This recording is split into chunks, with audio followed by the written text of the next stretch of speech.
Chapter 79, The Spirit Perception of a Weapon Refinement Master. Chapter 79, The Spirit Perception of a Weapon Refinement Master. That rebuttal by the disheveled old man nearly choked Feng Haoyu to death. He was clearly being unreasonable and dishonest about it. However, with his status as the peak master of Weapon Peak, Feng Haoyu could not say anything about his indignance and could only swallow it. While all the disciples watched enviously, the disheveled old man brought Su Zimo and Feng Haoyu into the inner hall. The inner hall wasn't large at merely dozens of square meters. The walls were lined densely with more than 1,000 jade scrolls. Most of them were dim in color except for 100 or so that shone lusciously bright. The disheveled old man pointed at the jade scrolls on the wall. These are the projections left by weapon refinement masters since the beginning of Ethereal Sect. Those bright ones are the projections of the successful spirit weapon refinements. Even though the remaining ones are projections of failures, they are of weapon refinement masters as well. Each of you can choose 10 to observe. Even though it seemed as though there were many jade scrolls, one had to understand that Ethereal Sect was founded thousands of years ago.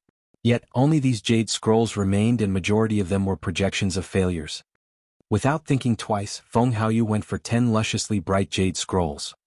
Those were projections of successful spirit weapon refinements.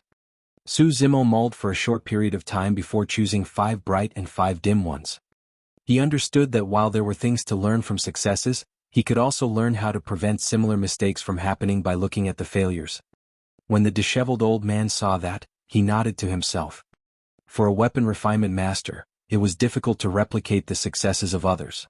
However, they could prevent similar mistakes. That was a form of wisdom as well. Su Zimo took the 10 jade scrolls and assumed a lotus position. Injecting spirit chi into the scrolls, the patterns on them shone brightly as a clear image appeared before him. He was immersed into it, deepening his insights towards weapon refinement while clearing the many doubts he had accumulated. In the blink of an eye, a day and night had passed. Feng Haoyu stood up and returned the 10 jade scrolls. He took a casual glance at Su Zimo, who was still immersed in learning, and left the weapon refinement hall.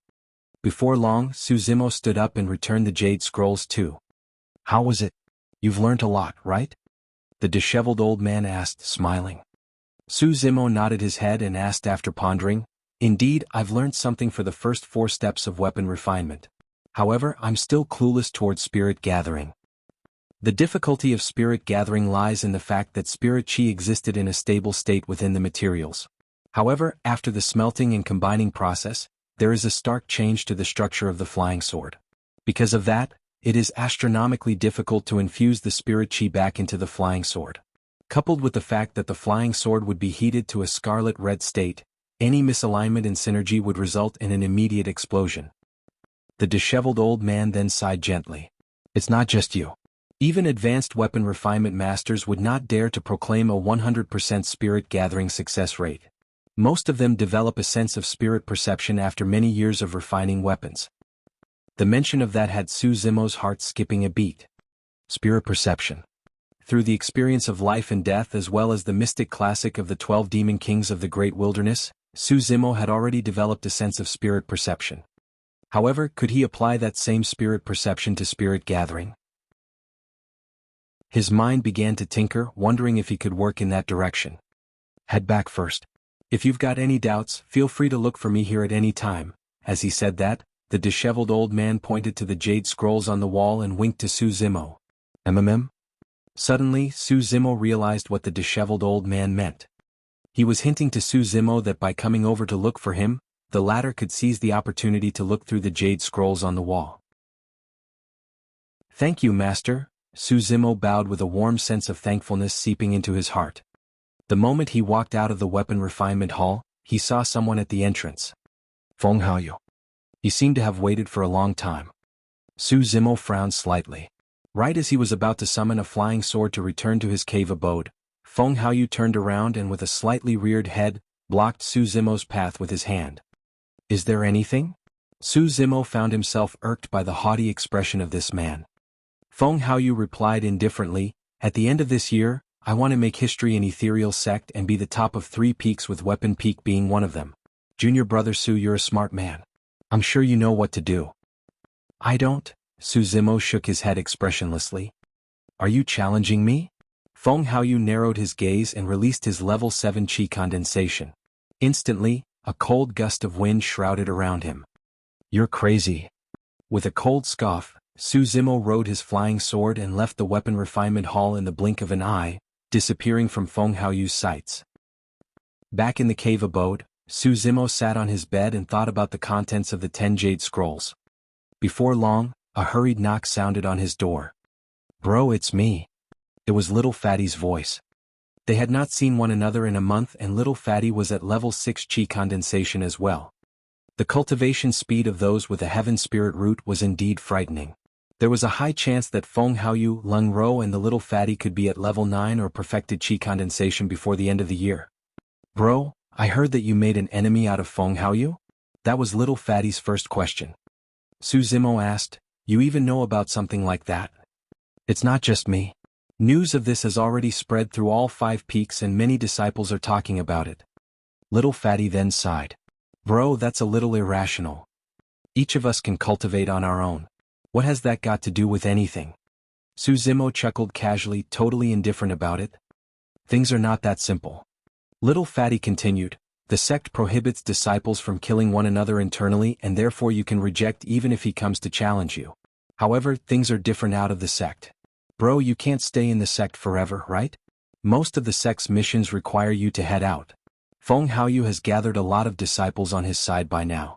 The moment you step out of the sect, many of them are going to cause trouble for you."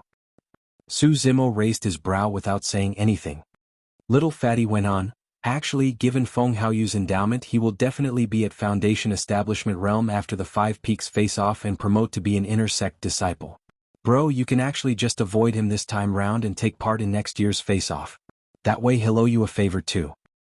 "Let's discuss this another time." Su Zimo declined to comment further. Little Fatty nodded. "No matter what, I'll always be on your side, bro. If you need me for anything, just say the word." "Alright," Su Zimo smiled. The both of them continued chatting casually before Little Fatty left. Su Zimo pondered quietly within his cave abode, deciding to head out of the sect for a bit. He was getting a little anxious now that there was no progress for the marrow cleansing section in an entire month. When he had first cultivated the bovine-tongued saber, he only understood the essence of it by observing a cow eating grass. This time round, Su Zimo decided to capture a tiger and leopard at a forest nearby the sect so that he could take a deeper look at things.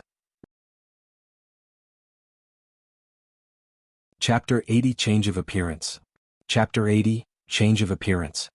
Since he had joined, Su Zimo had not left the sect nor taken on any missions. Since he wanted to head out, Su Zimo decided to take on a mission along the way to earn some contribution points. Arriving at the mission stele of Weapon Peak, he raised his head and looked. The mission stele was divided into 2 sections. The upper section contained missions for the 5 peaks that any disciples could take on, while the lower section only had missions of Weapon Peak reserved for their own disciples. The further front the mission was, the more difficult it would be and the more contribution points earned. Great Rock Forest. It was located dozens of miles northward of Ethereal Peak and was abound in pure gold, a crucial material for refining flying swords. The mission to gather materials was not considered to be difficult.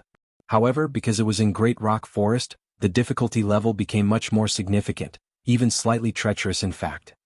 Every single mountain range and forest was bound to contain beasts. Around the outer regions, most of the beasts were either wild ones or weak spirit ones. Yet, the deeper one ventured, the stronger the beasts were. In fact, spirit demons may even be found right in the core regions. If targeted by a spirit demon, even a Foundation Establishment cultivator may not be able to escape unscathed. The gold mine was located right in the core region of Great Rock Forest. This was a mission for Weapon Peak, and even though it was already listed for some time, no one really dared to take it on. Great Rock Forest was one of the nearest forests to Ethereal Sect. Because Su Zimo had intended to head over to begin with, he took on the mission out of convenience. A sleepy elderly man rested at the mission station. From Shui, Su Zimo learnt that this was one of Weapon Peak's 3 elders, Elder Lu. The disheveled old man, Elder Li, who kept guard over the Weapon Peak, and Elder Lu were the 3 elders of Weapon Peak. In Ethereal Peak, anyone who could gain the title of elder had to be in the Golden Core realm at least. Su Zimo came before Elder Lu and handed the latter his sect badge.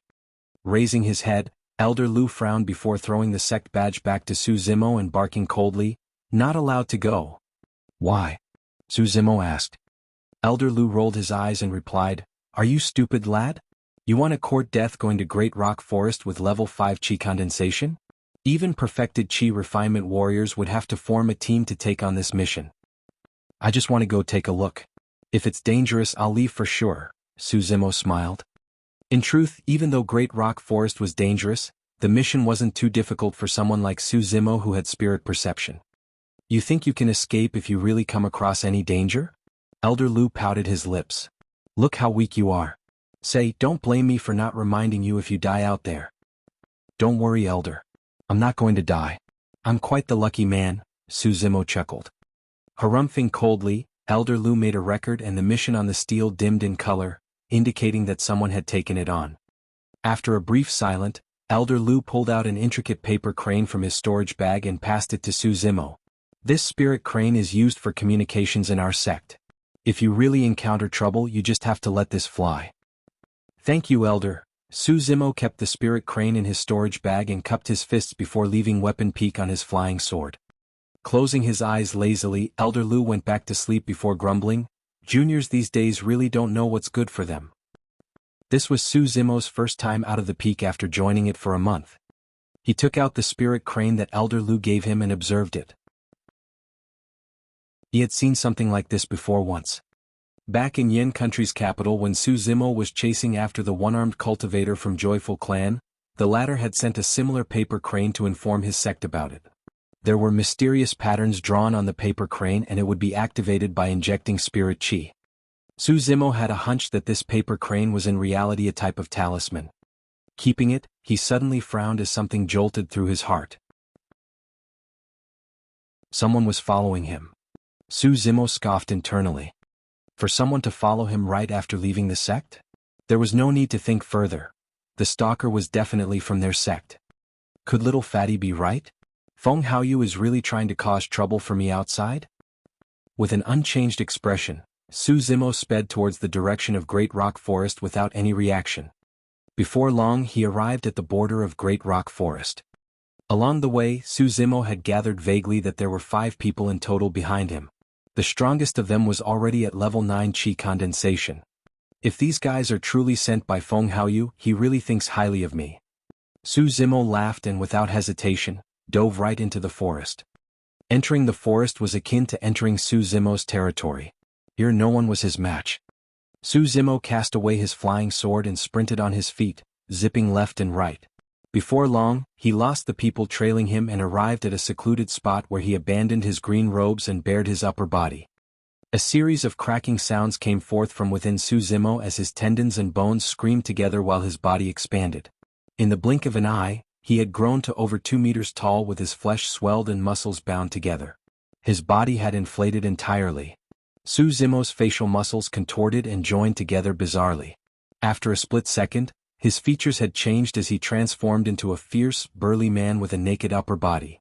With the first 3 sections of the mystic classic of the 12 demon kings of the Great Wilderness completed, Su Zimo could change his appearance from head to toe such that even those close to him would not be able to recognize him.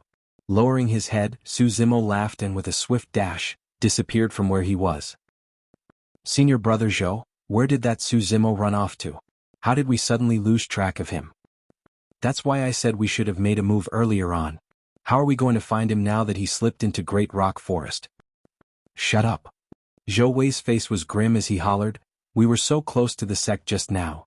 What if a disciple heading out spots us making a move at him? We'll be punished when we head back if that happens." Zhou Wei was a trial disciple of Spirit Peak. At level 9 Qi condensation he was quite a somebody within it too. Then came someone like Feng Haoyu with a variant spirit root and a heavenly defying endowment, defeating him with a mere level 7 Qi condensation. Zhou Wei had submitted completely in the face of Feng Haoyu's strength. Even though he conducted this operation on his own accord, it was with Feng Haoyu's silent consent. Apart from Zhou Wei at level 9 Qi condensation, there were 4 others at level 7 and 8. These people were enough to teach Su Zimo a harsh lesson. Look again carefully. That Su Zimo is only at level 5 Qi condensation. How far can he run? He's definitely at the perimeter of Great Rock Forest, Zhou Wei analyzed calmly. A Spirit Peak disciple asked, "What if he already ran inside Great Rock Forest?" "That's for the best. If that lad gets shredded apart by the spirit beasts, he only has himself to blame," Zhou Wei replied with a cold snicker. Another Spirit Peak disciple asked, "How should we deal with Su Zimo if we find him?" A cold look flashed through Zhou Wei's eyes as he spoke darkly, "We're forbidden to murder or cripple any fellow disciples of their martial arts. However, we can injure him severely by breaking his bones and tendons. If he can't get out of bed for the whole year, he naturally won't be able to take part in the year-end face-off for Weapon Peak." Chapter 81, I'm Innocent. Chapter 81, I'm Innocent. At a towering ancient tree nearby, a burly man with a bare upper body stood hidden within the leaves, listening clearly to everything that Zhou Wei and the others said. A cold glint flickered through the burly man's eyes. A gust of wind blew by, rustling the wind as the burly man leapt off from the tree swiftly and landed silently. Laying low to the ground, he trawled through the grass on both hands and legs, heading in the direction of Zhou Wei and the rest. He was perfectly hidden within the grass, which was around half the height of an average man. If one were to look down, they would merely feel like the grass was moving in a straight line due to the wind. No one would be able to tell that it was a person. "Senior Brother Zhou, should we split up and search?" "Sounds like a plan. That Su Zimo's only at level 5 Qi condensation. Any of us is enough to capture him." Zhou Wei nodded. "We'll do that then. Everyone split up and look." "What are you guys looking for?" The moment Zhou Wei said that, a hoarse and chilling voice rang out behind him. When Qi refinement warriors travel on their flying swords, they would not be too high up from the ground at around 3 meters max unless necessary. That was because the higher they were, the more spirit Qi they would expend. Right then, a burly man with a bare upper body stood up behind Zhou Wei. He was a full 2 meters tall with rock-like muscles on his body, looking as though they could explode at any moment. He was just like a god that had suddenly descended with a ferocious expression. Instantly, Zhou Wei was so scared he could feel his blood curdle. He did not manage to sense someone approaching so closely to him. Suddenly, the burly man reached out and pulled Zhou Wei by the feet, yanking him down and smashing him into the ground right in front of the other 4 Spirit Peak disciples. Bam! There was a deafening sound. A human-shaped pit appeared in the ground. In the hands of this burly man, a level 9 Qi condensation cultivator like Zhou Wei was rendered helpless like a baby. Zhou Wei laid helplessly in the pit, foaming blood from his mouth with his eyes rolled back. Most of his bones were broken and his organs crushed as he fainted right then. His body was the only thing moving as it convulsed subconsciously. After smashing Zhou Wei, the burly man moved and his gaze shifted to 2 level 8 Qi refinement warriors. The 2 of them felt the blood drain from their face and without hesitation, tried to soar into the skies. However, the burly man was faster than them and with a lightning leap, he yanked the both of them down from midair. Bang! Bang! It was the exact same situation. Both of the Spirit Peak disciples fainted on the spot after being smashed by the burly man. Yikes! The remaining 2 Spirit Peak disciples were pale as a sheet as they summoned a flying sword before pointing their fingers at the burly man. Instantly, the flying swords turned into streams of light that shot out. One of them was aimed at the burly man's glabella while the other targeted his chest. Those were both fatal areas. Giving off a malicious grin, the burly man did not try to dodge as he dashed towards them. When the 2 Spirit Peak disciples saw that, they heaved a sigh of relief. That mysterious man was an idiot with brute strength after all. This was someone that did not know how strong cultivators were, such that he didn't even know to dodge against flying swords. Clang! Clang! A clanging sound rang off when they met with the burly man's glabella and chest. The flying swords were sent flying instead. Without the slightest bit of damage, the burly man continued rushing towards the 2 men. "A monster!" One of the Spirit Peak disciples yelled out in a quivering tone. His face was totally pale, he was so scared he forgot he had to run away anymore. The other disciple controlled the flying sword beneath his feet and ran as far as he could. With a casual punch, the burly man knocked the frozen disciple away. He then continued running on all 4s, leaving nothing but shadows as he chased after the escaped disciple. With a rapid leap, he hopped around a couple of towering ancient trees to close the height distance. "Come on down." Laughing, the burly man gripped the disciple's calf and yanked him down from midair. Snap! That single grip by the burly man snapped the disciple's calf on the spot. Ah! Ah! Sweating pouring down his forehead, the disciple howled in pain. Whisking that disciple, the burly man returned to their original place and grabbed the other 4 who had passed out. Carrying 3 on one hand and 2 on the other, he sped outside in huge steps. Who are you? We are disciples of Ethereal Sect. How dare you attack us? Our sect will definitely not let you off if they know about it. Guochong, who was the only disciple awake, yelled at the burly man. The burly man remained silent as he dashed through the forest. Guochong found himself getting more fearful by the moment as he said in trembles, Where are you taking us to? Sir, please let us go. Sir, I know I'm in the wrong now. Suddenly, the burly man halted in his tracks and looked down at Guochong icily, asking coolly, What did you do wrong? Guochong was stumped by the question. He had only mentioned it out of nervousness previously, but he did not know what he had done wrong. Guochong cursed internally as he did not know where this burly man had spouted out from. Without saying anything, the latter started striking at them, and this person was unreasonably strong. None of their cultivation methods had worked on this burly man at all. After the burly man stopped in his tracks, he tossed all 5 of them on the ground and turned to leave without saying anything more. A look of disbelief spread past Guochong's face. They were alive. The burly man did not kill them. Guochong looked around. They were outside the great rock forest right now, and he did not know why the burly man had brought them out and left them here before leaving himself. Sir, may I know your name and the sect you're from? Guochong shouted out indignantly. Suddenly, the burly man stopped in his tracks and turned around before walking towards him once more. Guochong broke into a shudder, wishing that he could slap himself on the mouth as he hurriedly said, Sir, I really know where I've gone wrong this time round. I should not have asked for your name. Arriving before the 5 of them, the burly man grabbed their storage bags and took away all their spirit stones and elixirs before keeping them in his own storage bag. Looking at his robbed empty storage bag, Guochong wanted to break out in tears. Snickering, the burly man turned towards Great Rock Forest and disappeared in the blink of an eye.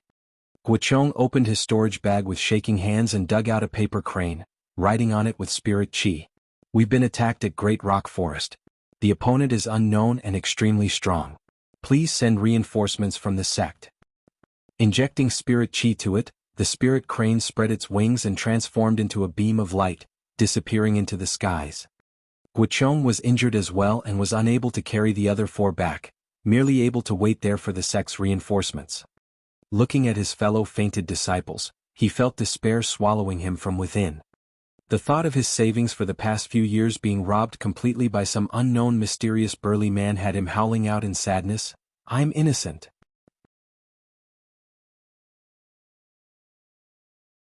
Chapter 82 Pure Gold Crystal. Chapter 82 Pure Gold Crystal. The mysterious burly man was of course Su Zimo. Upon returning to Great Rock Forest, he reverted to his appearance and wore his green robes, looking like a scholar once more as he sped towards the core region. The decision to change his appearance was one Su Zimo made after a lengthy consideration. Even though it was true that Zhou Wei's gang was there to cause trouble for him, something like that was difficult to explain to the sect. If all 5 of them were to deny it, he could do nothing about it too. Instead, he might even be the one punished for injuring them so badly. At the same time, Su Zimo's ace in the bag was his strength at melee combat, and he did not wish to have it revealed so early. Furthermore, all he had to do was change his appearance and identity, and that would be reason enough for him to loot their spirit stones and elixirs entirely. While they might feel wronged about it, they would have nowhere to complain. After all, the mysterious burly man did not exist in this world.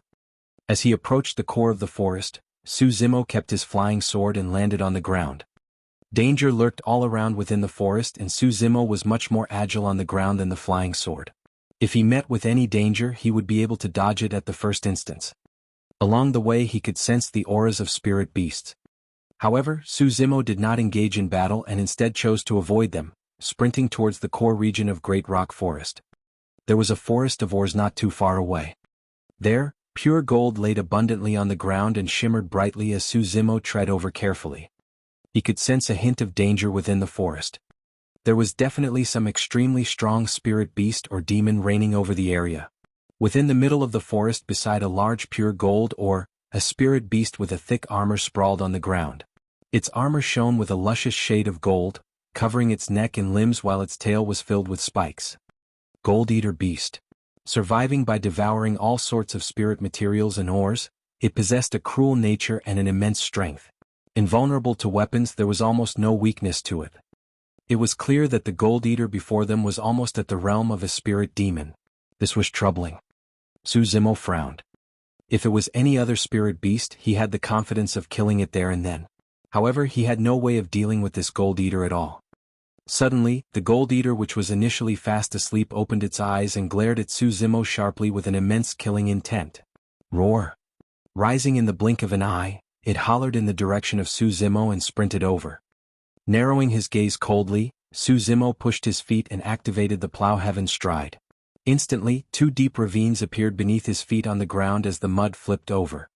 Against the pounce of the Gold Eater, Su Zimo held his ground firmly as his aura began to rise. Right after Plowhaven's stride, he leaned forward with mountain reliance. Bang! The man and beast had collided into one another. Su Zimo was knocked half a step back while the Gold Eater was sent flying away, only stopping after crushing through a number of gold ores. Ha ha! Su Zimo burst out in laughter. It was at that moment that he realized his physique had evolved to a terrifying degree after he tempered it using spirit chi with the foundation of the mystic classic of the 12 demon kings of the great wilderness.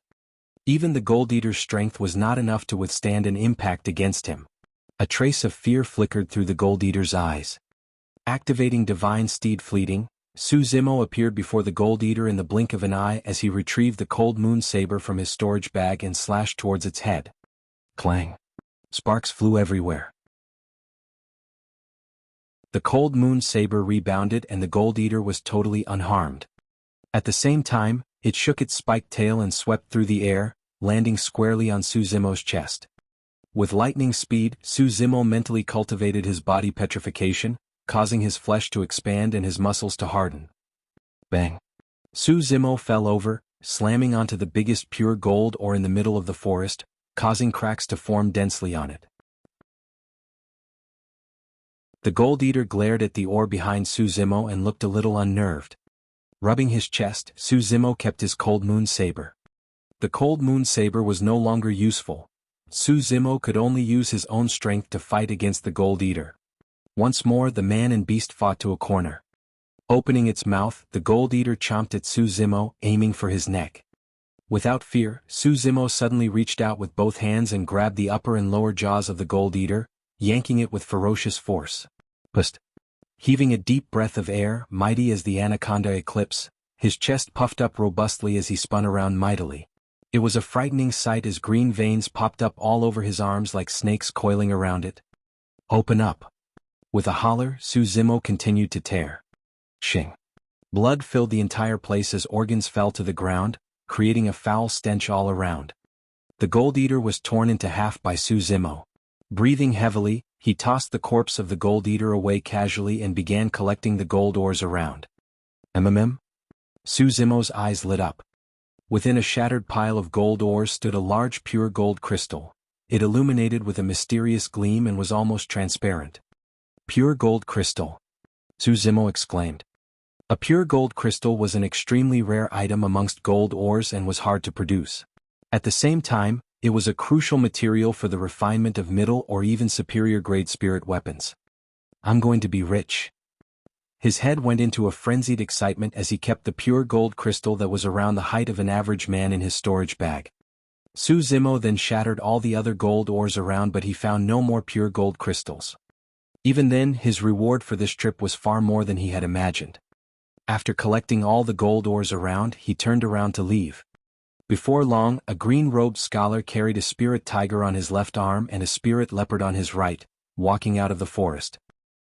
At the same time, the spirit crane that Guichong sent back to Spirit Peak caused quite a stir. An elder of Spirit Peak headed towards Great Rock Forest personally with a group of disciples. Weapon Peak. Out of extreme boredom, the disheveled old man was out roaming around the top of the peak. Arriving at the mission stele, he raised his head and remarked in soft surprise, "The mission for Great Rock Forest given out? Do we have such promising disciples that would head there?" Elder Lu beside the mission stele opened his eyes lazily and harumphed, "Some brazen lad at level 5 chi condensation went there alone. I had to give him a spirit crane in case he gets into trouble." Level 5 chi condensation. The disheveled old man frowned. As though he recalled something, he suddenly yanked Elder Lu's wrist. What's the name of that lad? Su Zimo or something? Piak. The disheveled old man slapped on the desk heavily, scaring Elder Lu so badly that he woke up right away. Are you crazy? What's with that? Elder Lu glared and scolded. You're the crazy one. The disheveled old man yelled back. That lad's the only one in Weapon Peak that can cultivate a level 3 spirit fire, but you bloody let him go to Great Rock Forest alone. I'll kill you. He's the one that cultivated the level 3 spirit fire? Elder Lu was stumped too. With a grim expression, the disheveled old man exclaimed, Sleep, sleep and sleep. That's the only thing you know to do day and night. That lad's our only hope for Weapon Peak. If anything happens to you, I'll never let you off. Stunned for a moment, Elder Lu leapt to his feet and urged, let's not waste any more time. Hurry to Great Rock Forest and save the lad.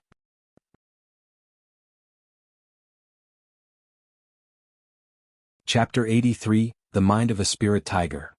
Chapter 83, The Mind of a Spirit Tiger.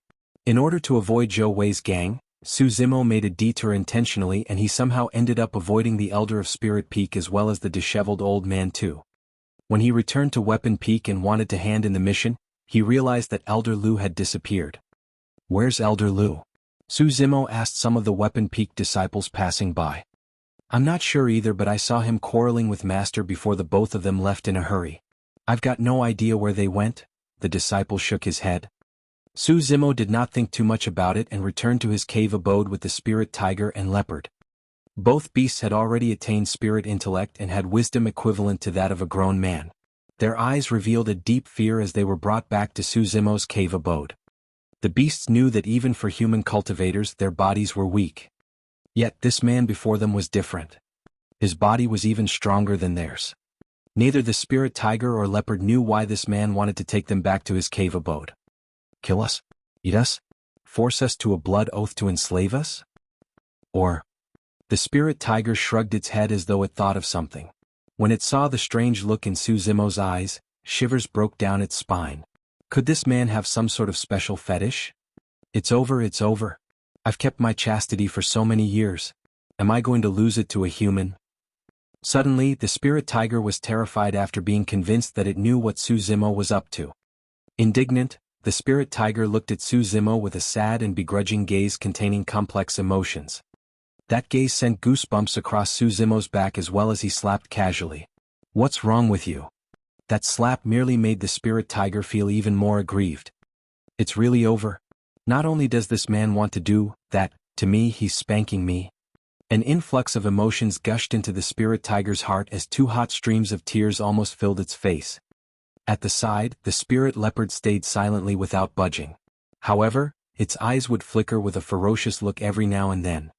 Su Zimo came before the two spirit beasts and said gruffly, "Both of you cry out. Spirit tiger. Spirit leopard."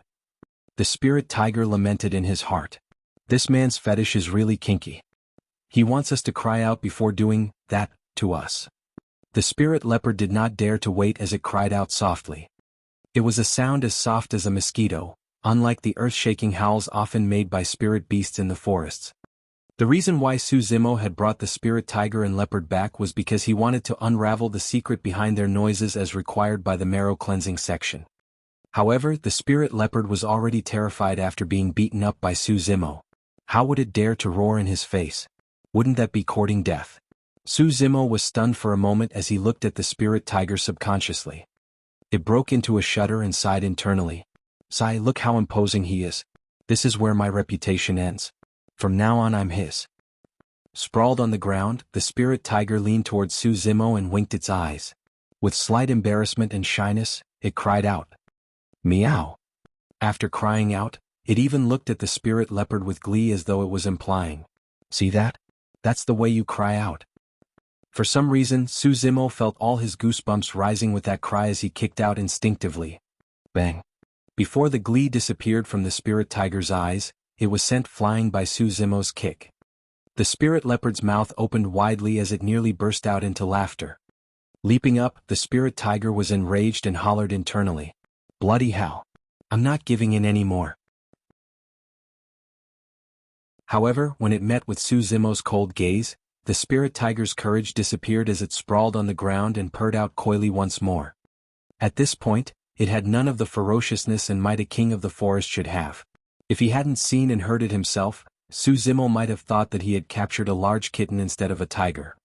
Even though the spirit tiger was indignant, Su Zimo was even more troubled. He wanted to unravel the secrets of the marrow cleansing section through these two beasts, but yet, he had caught two unusual beasts. The spirit leopard was slightly more normal, albeit cowardly. But the spirit tiger was just in heat right now. And the weirdest thing was that this spirit tiger was a male. Looking at the two spirit beasts moodily, Su Zimo wondered if he should slay them for food instead. The two spirit beasts had sharp senses. As though they could sense Su Zimo's killing intent, both sprawled onto the ground and cried pitifully in horror. Sighing internally, Su Zimo knocked that thought out of his head for now. Great Rock Forest. Elder Pei Fu of Spirit Peak arrived at Great Rock Forest with 12 inner sect disciples and saw Zhou Wei's gang. By now, all of them had already woken up. However, because they were injured severely, none of them could move and were moaning on the spot frailly. After arriving, Pei Fu swept his gaze across them. He only relaxed after ascertaining that they were not in mortal danger as he asked grimly, "What happened? Who did this?" "I don't know." Guochong was on the brink of tears as he cried indignantly, "The five of us merely came by Great Rock Forest's area for a stroll. However, a burly man with a bare upper body appeared out of nowhere and without saying anything, beat the five of us up." "What's his name?" "I don't know." "Which sect is he from?" "I don't know." Pei Fu barked, "What do you know then?" "I only know he's a burly man." Pei Fu went silent for a moment before asking again, "What's the cultivation of the other party?" "Perfected qi condensation," Guochong replied instantly. In reality, the five of them knew that the other party was only at level 5 qi condensation. However, if word were to spread within the sect that 5 disciples of Spirit Peak were beaten up by a burly man of level 5 qi condensation, they would turn into a laughing stock. That was why the 5 of them had already decided beforehand that they would insist the other party was a perfected qi condensation. Frowning, Pei Fu asked, "But your injuries don't seem like they were inflicted by a cultivator?" "Elder, you don't understand. That person must have cultivated some sort of body tempering technique such that he is extremely strong in melee combat. My flying sword couldn't even scratch him." Guochong explained hurriedly. "Why aren't you guys consuming any elixirs after being injured so badly then? You're waiting for death?" The burly man robbed out storage bags clean and were only left with a couple of pseudo-spirit weapons now. Sighing, Pei Fu gestured with his hand. The inner sect disciples behind him rushed up right away and took out their jade bottles, pouring some elixirs to feed the 5 of them. Right then 2 figures appeared through the air and arrived before them with lightning speed. They were Weapon Peak's master, the disheveled old man, and Elder Lu. The disheveled old man furrowed his brows. "Why are you guys here?" Pei Fu sighed, "Our disciples met with an attack and we're here for reinforcements." "Why are you guys here? Don't tell me a disciple of Weapon Peak met with danger too?" The disheveled old man and Elder Lu exchanged glances as they cast a worried look at Guochong's gang before asking darkly, "Have you guys seen our trial disciple, Su Zimo?" "Why yes." Slightly guilty, Guochong pointed towards Great Rock Forest. "I saw him entering Great Rock Forest and he hasn't come out yet." "It's over." Both the disheveled old man and Elder Lu felt their hearts sinking.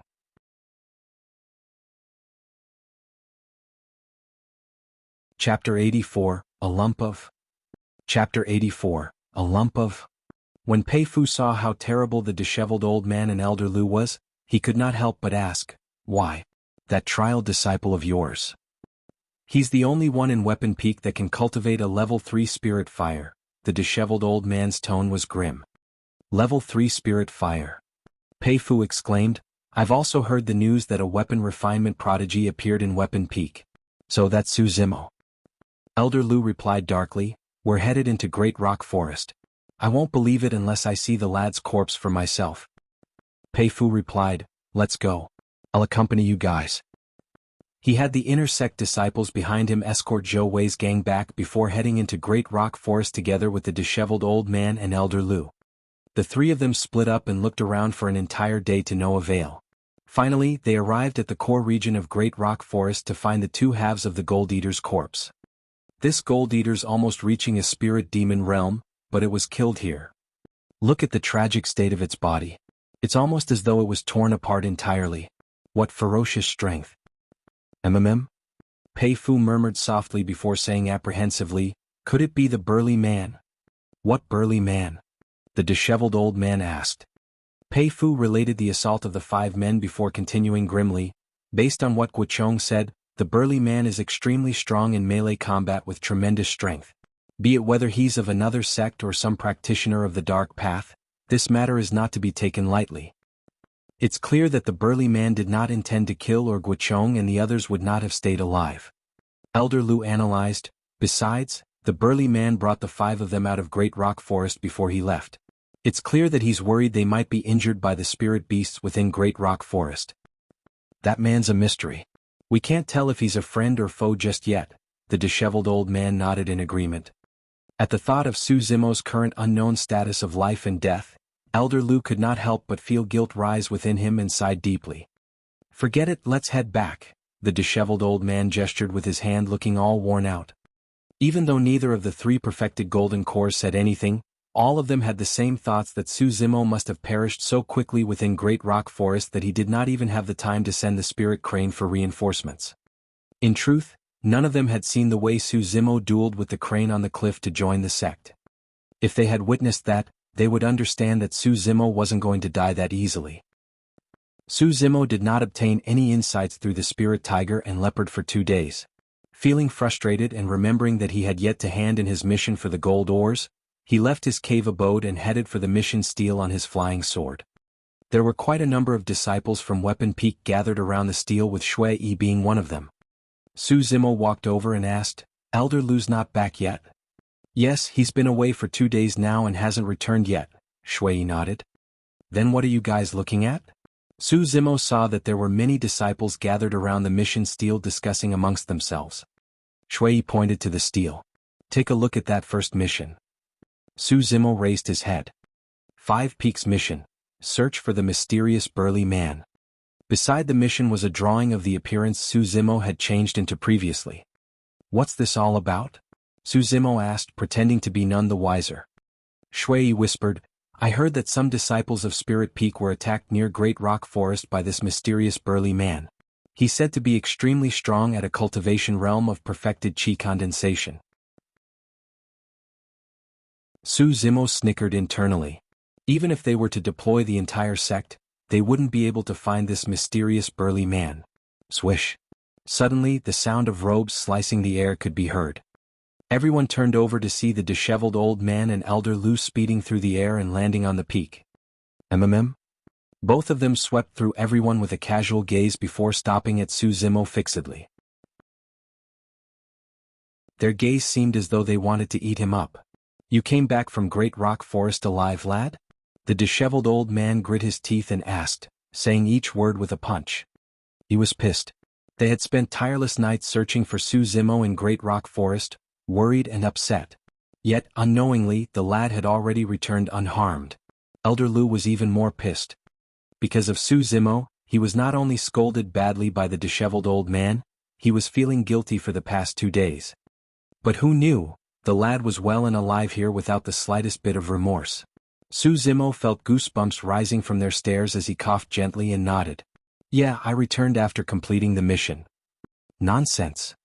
The disheveled old man barked. How did we not see you along the way to Great Rock Forest? Ah. Pausing for a moment, Su Zimo replied, I'm only at level 5 chi condensation. In order to conserve spirit chi, I spent half of my journey running on the ground instead of traveling with my flying sword. You guys must have missed me? Unless there were obstructions, no one would pay attention to the people walking on the ground. That made sense. Both the disheveled old man and Elder Lu could not admit that they had spent all that time outside searching because they were worried for Su Zimo's safety. It would be embarrassing to admit it. However, that was still a pent-up feeling that they had nowhere to vent. Both those sly old foxes exchanged glances and understood the other's intent without saying anything. We've got to find an excuse to punish this stupid brat. Elder Lu's eyes shone with craftiness as he put on a stern expression. Lad, you haven't completed the mission of Great Rock Forest, right? Do you know that there's a punishment for not completing missions? For both of them, the fact that Su Zimo could return alive from the forest was already a blessing. how could he possibly complete the mission? Besides, both of them had been to Great Rock Forest before and knew that a gold eater was guarding it. Also, the pure gold mine was already looted clean. However, Su Zimo chuckled. Out of sheer luck, I've managed to complete the mission and not let you guys down. Ah. This time round, both of them were the stumped ones. Before they even realized what was going on, Su Zimo had retrieved a lump of pure gold ores from his storage bag, which was enough to form a small mountain slightly taller than a man. The disheveled old man and Elder Lu were not the only stumped ones. All the disciples around froze as well. One had to understand that a single small piece of pure gold ore was sufficient to complete the mission. However, Su Zimo had brought back a huge lump of it. A huge lump. What everyone did not know was that the lump they were witnessing was merely a third of what was within Su Zimo's storage bag. Furthermore, he was hiding the precious pure gold crystal as well. Somewhat stumped, both old men were speechless for a moment. After a while, Elder Lu gulped and coughed gently. Lad, the mission is, pretty well done. Cough cough. Elder Lu wanted to nitpick at Su Zimo, but he truly found himself incapable of doing so at the sight of the huge lump of gold ores. The disheveled old man furrowed his brows and asked, Lad, did you see the gold eater beside the gold mine? Yeah. Su Zimo nodded. When I arrived there, I found the gold eater killed already. Since there were still quite a number of gold ores left, I brought them all back. What the fuck? Both old men rebutted internally. That lad's luck is way too bloody good, isn't it?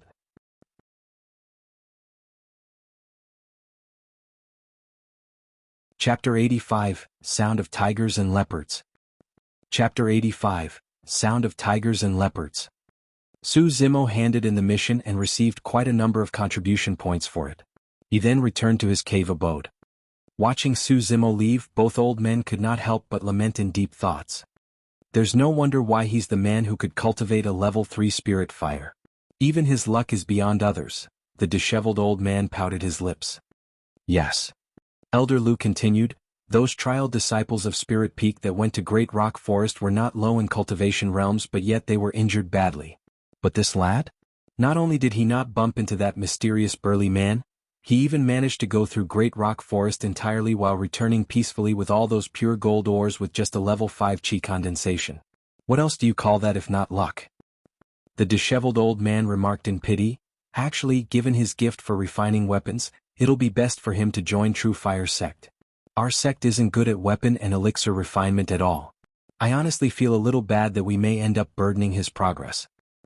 Let's not think so much.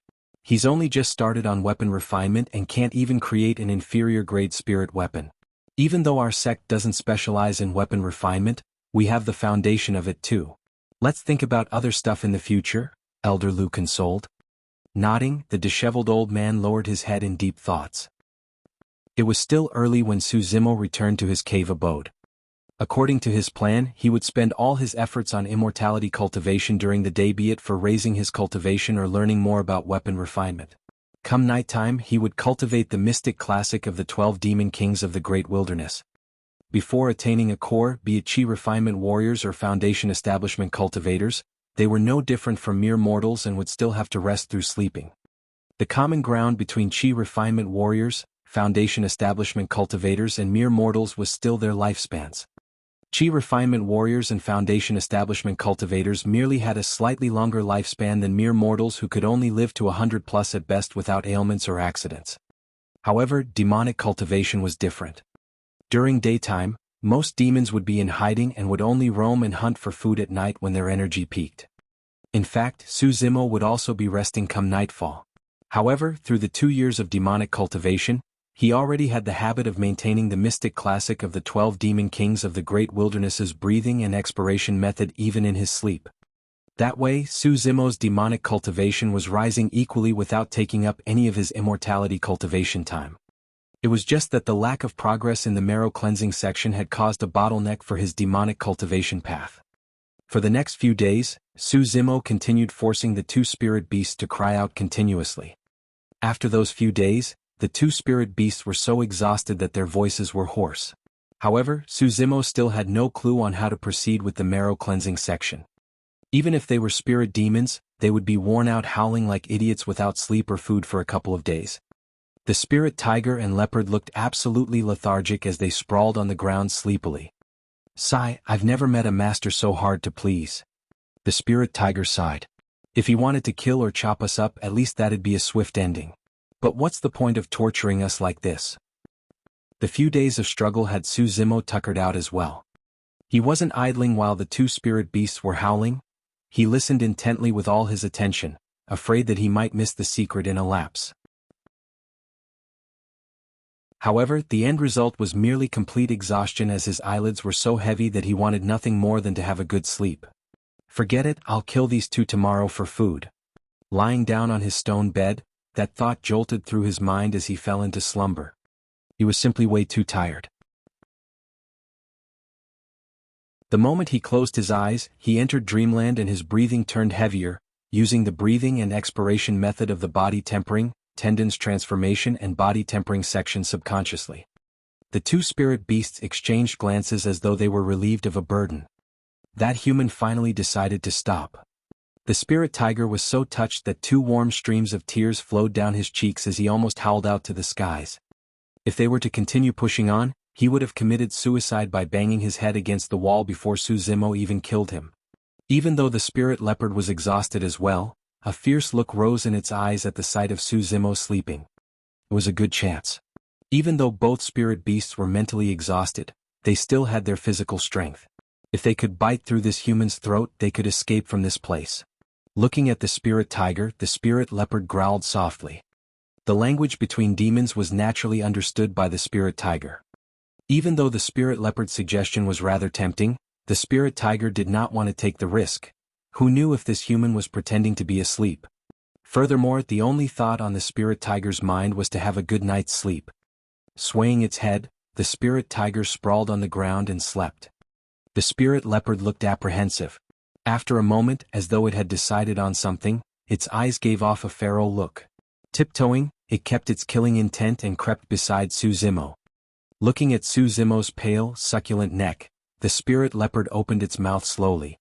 It was certain that its bite would be able to crush even rocks.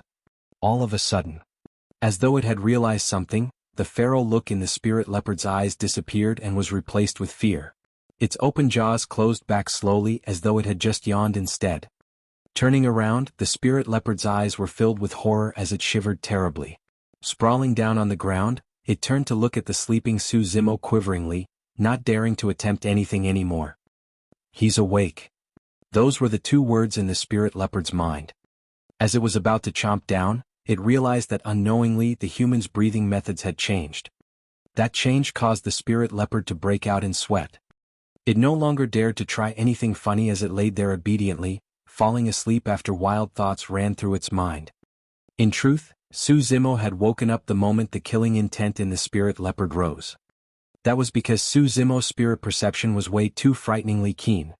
The cicada senses autumn coming before the wind even starts to blow. Even back in the Tsanglang mountain range, the spirit monkey could barely sneak an attack in, let alone this spirit leopard. Since he was going to kill the two spirit beasts the next day anyways, Su Zimo couldn't be bothered to make a move and continued sleeping.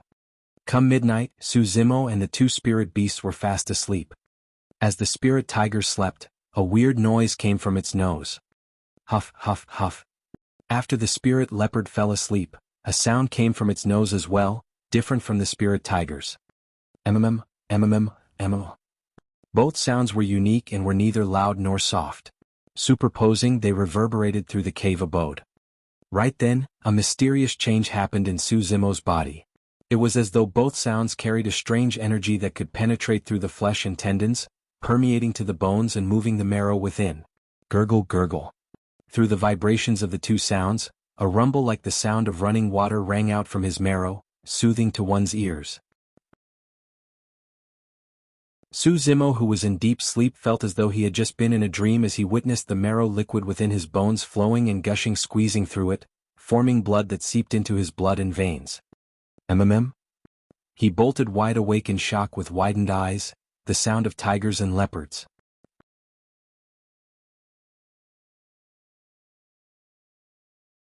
Chapter 86, Power of Blood. Chapter 86, Power of Blood. Su Zimo laid on the stone bed motionlessly and listened intently to the weird sound that was reverberating through his cave abode. Feeling the sensation of the flow in his marrow, a series of realizations came through to him like seeds germinating. This was the reason why the mystic classic of the 12 demon kings of the great wilderness was getting more difficult to cultivate. It was a process of internalizing external qualities. The skin was the first to be tempered, followed by the flesh, tendons, bones. After that sequence, the marrow would be refined. That was the marrow cleansing section. External cultivation techniques were relatively easier to master. That was because apart from sutra, breathing and expiration methods as foundation, there were other killing techniques used to refine one's skin, flesh, tendons and bones. Take the tri-bovine style for example. Continuous cultivation of it would result in refinement of the skin, while the 3 styles of the divine steed would help to refine the bones. However, from the marrow cleansing section onwards, the mystic classic no longer had any killing techniques. Everything would have to depend on Su Zimo's power of understanding to grasp the profoundness of the sutra. It wasn't because the mystic classic was incomplete. Rather, it was because one would not be able to achieve cleansing of their marrow through the mere use of physical techniques. The marrow was located within the bones. External techniques were able to refine one's bones at best and could not reach deeper. That was why another method was required to make use of other forms of energy to refine the marrow. And that energy was none other than the sound of tigers and leopards. Actually, Su Zimo was no stranger to such sounds. Back in Pingyang town, Su Xiaoning had once raised a kitten. The kitten was expressionless and would never speak. However, a rumbling sound could be heard from within its body every now and then, similar to this sound of tigers and leopards. But of course, be it spirit tigers or leopards, neither of them had the knowledge of the marrow cleansing section sutra, and hence, their marrows would never ever be stronger than Su Zimo's. The sound of tigers and leopards was merely a turning point of the marrow cleansing section. The true profoundness of it laid within the sutra. Su Zimo recalled the sutra of the marrow cleansing section and started imitating the sound of tigers and leopards. Huff, huff, mm. Through repeated imitations and attempts, Su Zimo's body started giving off a unique vibrating sound too. The reverberation of the sound caused his marrow liquid within his bones to flow, churning at a rapid speed while producing blood that seeped into Su Zimo's blood and veins. The true meaning of marrow cleansing was to swap blood. Through vibration of the marrow, new blood that was stronger than Su Zimo's existing blood would be formed. According to the marrow cleansing section, an initial success would be enough to kill off an early-stage foundation establishment cultivator. At phenomenal success, one could kill off mid-stage foundation establishment cultivators with ease and could even match against late-stage foundation establishment cultivators. That was how frightening the blood swapping of marrow cleansing was. Be it tempering of the body, tendons or bones, those were external strengths at the end of the day. From the marrow cleansing section on, Su Zimo would be cultivating a strength that comes from within, the power of blood. Back in the Tsanglang mountain range when he was being hunted by the foundation establishment cultivators of Joyful Clan, he had only managed to escape at the brink of death with the sanguine ape transformation. The reason why the sanguine ape transformation was able to receive such a tremendous amount of power within a short period of time was due to the power of blood. That was also why Su Zimo turned weaker after the sanguine ape transformation. He had yet to start on the marrow cleansing section back then, and his body could not bear the immense burden at that time. From now on, the same situation would not happen again. After the marrow cleansing section, the sanguine ape transformation would no longer be of any use to Su Zimo. After all, with just an initial success of the marrow cleansing section, every channel of his blood would send forth a horrifying amount of power. In the blink of an eye, the night had passed. He had already gotten a rough grasp of the sound of tigers and leopards. Standing up, Su Zimo's heart was filled with joy and his previous disappointment had cleared completely. He had finally made progress on the marrow cleansing section after being stuck for so long. Looking at the spirit tiger and leopard, Su Zimo smiled. The thought of killing them had disappeared too. No matter what, both beasts had credit for his newfound understanding of the marrow cleansing section. The two beasts had woken up long ago as well. When they saw Su Zimo smile, a shiver ran down their spines as they shuddered. Neither of them had seen Su Zimo smile before. But now all of a sudden he was smiling. It's over, it's over. That human is going to lay his hands on me now. The spirit tiger cried internally. For the spirit leopard it was more of guilt. It had nearly died on the spot for its killing intent the previous night. Right now its head was lowered, not daring to look at Su Zimo. Su Zimo walked forth, whisking the spirit tiger in his left arm and spirit leopard on his right before leaving his cave abode and heading to the front peak. Crossing the thick fog, he arrived before the sect and placed the two spirit beasts down. "You guys can leave." Spirit tiger. Spirit leopard. Both beasts were stunned and did not realize what was going on. He was letting them off just like that. Even after a while, both beasts laid sprawled on the ground, obediently still like little kittens. Suzimo smiled and waved his hand. "Go on and leave. You're not allowed to harm others from now on." This time round, the beasts could tell of the casualness in Suzimo's tone. The human seemed as though he was truly sincere about letting them go. The spirit leopard got up slowly and moved a little. Upon seeing no reaction from Suzimo, it headed into the distance. After taking a couple of steps, the spirit leopard turned around hurriedly and was only relieved after seeing that Suzimo had not caught up to it. Even so, the spirit leopard did not dare to run and merely trod further away in small steps, turning back from time to time. The spirit tiger did not move and watched Suzimo with slightly agape jaws. Suzimo asked, "Why aren't you leaving?" The spirit tiger grinned widely in a seducing manner and even wagged its tail. The moment it did that, the spirit tiger's heart skipped a beat as it scolded itself internally, "Bloody hell! I'm the king of the forest. Why am I wagging my tail like a dog? If you're not leaving, I am." With that, Suzimo turned towards the fog. Hesitating for a moment, the spirit tiger chased after him. Looking at the spirit tiger behind him, Suzimo smiled. "What? You want to follow me?" It nodded its head hurriedly. The spirit tiger lamented internally, "What kind of a joke is this? This human is so perverted, asking me to cry out repeatedly. How would he let us go so easily? It's a trap. He's laying a trap. If we really run, he'll definitely kill us." The spirit tiger turned and looked at the spirit leopard that was walking away warily and mourned in his heart. "Brother leopard, good luck. You're probably about to die." There's no way Suzimo knew what the spirit tiger was thinking, but since it was so resolute, he brought it with him through the fog formation. Along the way, the spirit tiger waited for Suzimo to turn back and kill the spirit leopard. However, even by the time they crossed the fog formation, Suzimo did not seem as though he had the intention of turning back. It was then that the spirit tiger realized that Suzimo had actually meant to let them off. "Fuck my life." The spirit tiger cursed internally as he grit his teeth. "Wait, so I was the one who dug a pit and jumped into it myself? I even covered myself in it? There's still a chance. Another chance." The spirit tiger encouraged itself, ready to run away the moment the opportunity arises. Right then, a perfected golden core streaked through the air.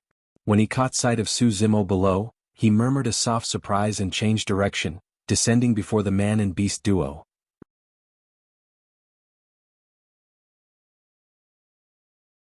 Chapter 87 Crisis. Chapter 87, Crisis. Greetings, Master. The person who had arrived was Weapon Peak's master, the disheveled old man.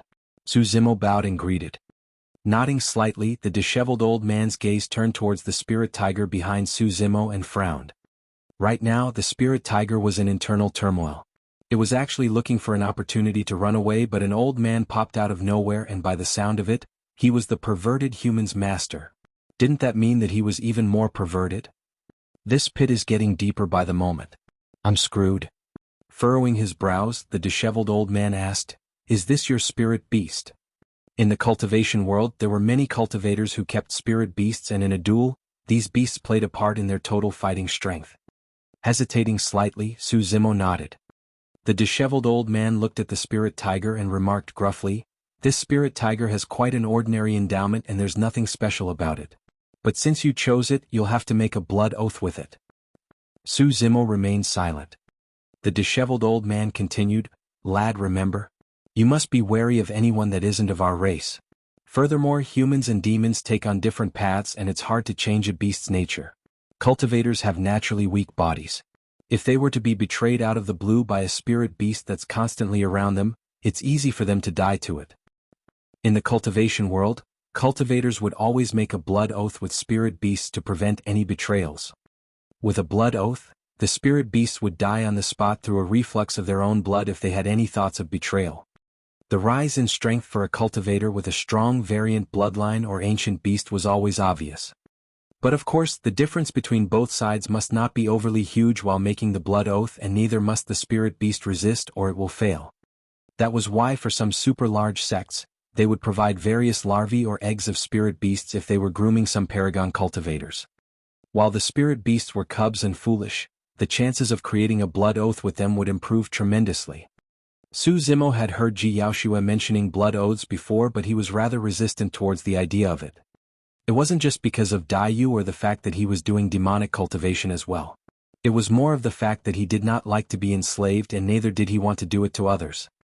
That was equivalent to taking away the freedom of one's life.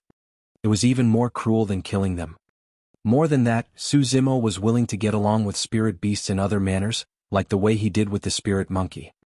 He believed that even without a blood oath, the spirit monkey would not harm him. The disheveled old man thought that Su Zimo's silence was due to the latter not knowing how to make a blood oath. Chuckling, he pulled out a blank piece of paper from his storage bag and scribbled a couple of incantations on it before handing it to Su Zimo. Here, learn it. Take it as my gift to you as your master. Incantations like the blood oath require contribution points to exchange for within the sect. The disheveled old man's act was equivalent to giving a benefit to Su Zimo in secret. Receiving the paper, Su Zimo nodded in thanks. All right, head back then and make a blood oath with this spirit tiger soon. Head to the old man guard and get a spirit beast badge from him too. Don't drag too long, the disheveled old man instructed before soaring into the skies and speeding out of the sect. Within Ethereal Sect, even spirit beasts of cultivators had a badge for recognition and free entry and exit of the fog formation. Watching everything unfold before his eyes, the spirit tiger's blood curdled as it cried internally. It's really over now. I can't run anymore. Once the blood oath is made, I'll be his tiger from now on. Su Zimo summoned his flying sword and the spirit tiger joined him.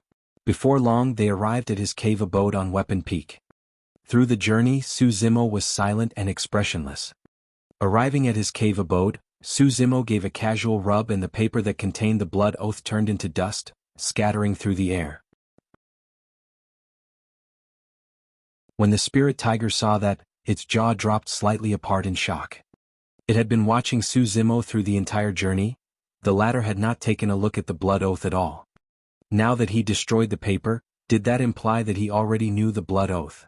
Su Zimo turned around and looked at the spirit tiger indifferently. I'm not going to make a blood oath with you.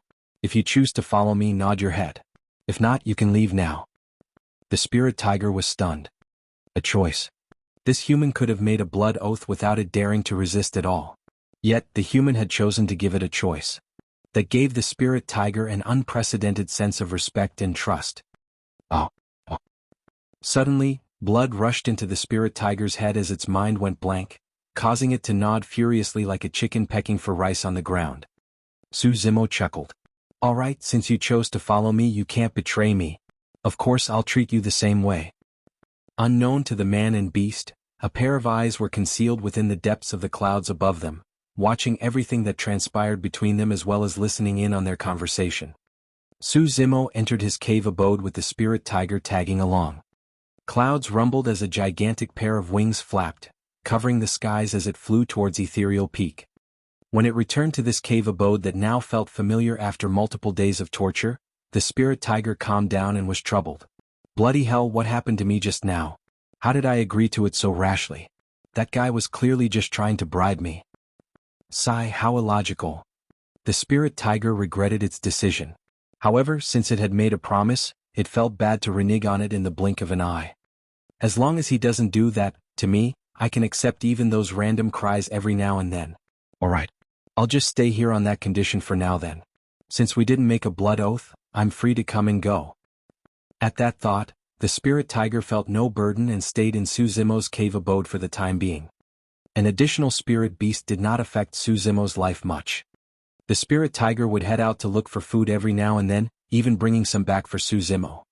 Because Su Zimo had demonic cultivation, he required sustenance through meat as well. The spirit tiger's actions saved him trouble and helped to conserve the essence of his scarlet flame fruit as well. Su Zimo spent the following period of time cultivating the marrow cleansing section while raising his cultivation realm and improving on weapon refinement. After the disheveled old man's hint, Su Zimo went to look for him at the Weapon Refinement Hall for all doubts and view projections left behind by seniors in the sect at the same time. In this period of time, Su Zimo made tons of improvement for the first 4 steps of weapon refinement. However, the most crucial step was the 5th one, spirit gathering. For that, he was still stuck and had no success in creating inferior-grade spirit weapons yet. Instead, his storage bag was now filled with a whole bunch of pseudo-spirit flying swords. The disheveled old man had once said that weapon refinement masters would develop a unique sense of spirit perception after a long time of refining weapons, and that would help with spirit gathering. For advanced weapon refinement masters, the chances of them gathering a single spirit pattern to create an inferior-grade spirit weapon was close to 100%. Su Zimo had spirit perception as well, but it was different from the one weapon refinement masters had. He had tried to make use of his own spirit perception for spirit gathering but to no avail. During that period of time, there was another month-end test on Weapon Peak. Once again, Feng Haoyu came to Weapon Peak and even sent Qi refinement warriors to Su Zimo's cave abode, challenging the latter. However, Su Zimo refused to see them. The reason why he had taken part in the previous test was because he wanted to observe the projections. But, now that he could view them at any time he wanted, there was no need to waste time on the test. He couldn't care less about Feng Haoyu's challenge. What Su Zimo did not realize was that his rejection of the challenge would indirectly lead to the greatest crisis in the history of Ethereal Peak.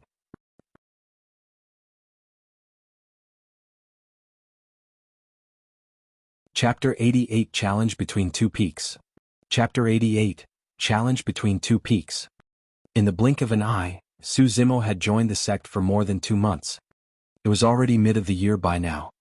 This day, Su Zimo was pondering about the technique of spirit gathering in his cave abode when the spirit tiger's sharp ears heard the sound of sword kinesis flight speeding towards their direction. Before long, his door sounded with hurried knocks. "Bro, open up. Are you there?" Little Fatty's voice rang out. Su Zimo sighed. He was about to make headway when his thought process was broken. Getting off his stone bed, he walked out of his cave abode with the spirit tiger behind him. Because the spirit tiger was even taller than the little fatty and it looked feral, the latter was so scared that he almost fled from the spot on his flying sword. It was only after he saw the spirit beast badge on the spirit tiger's neck that little fatty calmed down and chuckled. "Bro, you're amazing. You even have a spirit beast now. What happened? What are you so flustered for?" Su Zimo saw that little fatty's nose was filled with beads of sweat as though he had rushed over because something had happened. Slapping his forehead, little fatty replied hurriedly, "Bro, it's bad. Weapon Peak's disciples are fighting with Spirit Peak disciples in our Peak Spirit Arena." "MMM?" Su Zimo frowned. "Explain everything clearly. What's going on?" "It's like this." Little fatty organized his thoughts and related the entire event thoroughly. Su Zimo's eyes turned colder by the moment. So, he was the cause of the conflict between disciples of both peaks. During this period of time, Su Zimo was always in his cave abode and had rarely appeared. Not only did he not take part in the month-end test, he did not even reply to Feng Haoyu's challenge. However, that made Feng Haoyu feel as though he was being looked down on.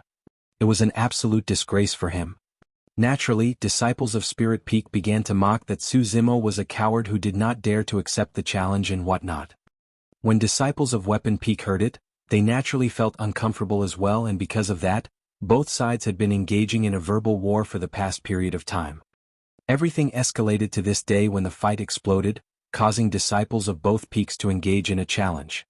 To be honest, other than Su Zimo, none of the Weapon Peak disciples had a Heaven Spirit root and neither were they well versed in fighting techniques. Most of the Weapon Peak disciples spent their time raising their cultivation states and refining weapons. Even for Qi refinement warriors at the same cultivation realm, Weapon Peak disciples were far inferior compared to Spirit Peak disciples. In fact, even those that were merely a level higher may lose as well. This was a challenge that Weapon Peak could not win. Without saying anything more, Su Zimo summoned his flying sword and said grimly, "Go to Spirit Peak." The spirit tiger leapt on the sword as well. As Su Zimo's spirit beast, it naturally had to follow suit. During this period of time, Su Zimo's had gotten to level 6 Qi condensation. At full speed, his sword kinesis flight was almost comparable to Little Fatty who was level 7 Qi condensation. One had to understand that Little Fatty had a Heaven Spirit root as well. However, the fact that they had a similar speed implied that Su Zimo's quality of spirit chi was even higher than Little Fatty's. This doesn't make sense. Little Fatty was puzzled. Bro, don't be rash later on. They were about to arrive at Spirit Peak, and when Little Fatty saw the coldness in Su Zimo's eyes, he reminded out of fear that the latter might do anything inappropriate. Su Zimo did not reply. Cultivators were not allowed to fight one another casually within Ethereal Peak. If they had any grudges to settle, they would have to do it in the Spirit Arena. Each peak had their own Spirit Arenas located in the westward direction respectively. After all, the westward represented the metal element, it was a sign to kill. However, even in the Spirit Arenas, cultivators were not allowed to kill or cripple the other party's cultivation. It was only a place to determine the winner. But of course, duels, especially between cultivators who were evenly matched, were usually decided through a single crucial moment. It was difficult for anyone to properly hold back their power for those critical moments, and the accidents have happened in the Spirit Arenas before as well. Before long, Su Zimo and Little Fatty arrived above Spirit Peak. At the westward direction, a large group of people gathered with many disciples looking on. Su Zimo and Little Fatty descended outside the Spirit Arena. Make way, make way. With his fat body, Little Fatty paved a path forcefully. Many Spirit Peak disciples were just about to scold him when they caught sight of the Spirit Tiger behind Su Zimo and got jolted in shock, swallowing their words. In front of Su Zimo, the Spirit Tiger was tame as a kitten, but out here, it was ferocious and mighty, even letting out a feral roar every now and then. Soon they arrived at the front of the crowd. There were at least 2,000 trial disciples looking on around the Spirit Arena. It wasn't just Spirit and Weapon Peak. Disciples of the other 3 peaks had arrived upon hearing the news as well. The stir caused by this challenge had rattled all 5 peaks. Those that stood at the front of the crowd were naturally the prodigies and talents of every sect. Lung Ro with the Ice Spirit Root was amongst them as well, watching on with her usual coldness. In the Spirit Arena, a level 8 Chi Refinement Warrior of Spirit Peak was engaged in battle against Shui. Shui was at level 9 Chi Condensation, a realm higher than this person. However, he was being suppressed to a big disadvantage, and it was only a matter of time before he lost. A fight between Chi Refinement Warriors was limited where items such as spirit weapons and talismans were not used. Even though they were both riding a single flying sword, the level 8 Chi Refinement Warrior of Spirit Peak clearly had a much better mastery with it, as his flying sword pressured Shui endlessly.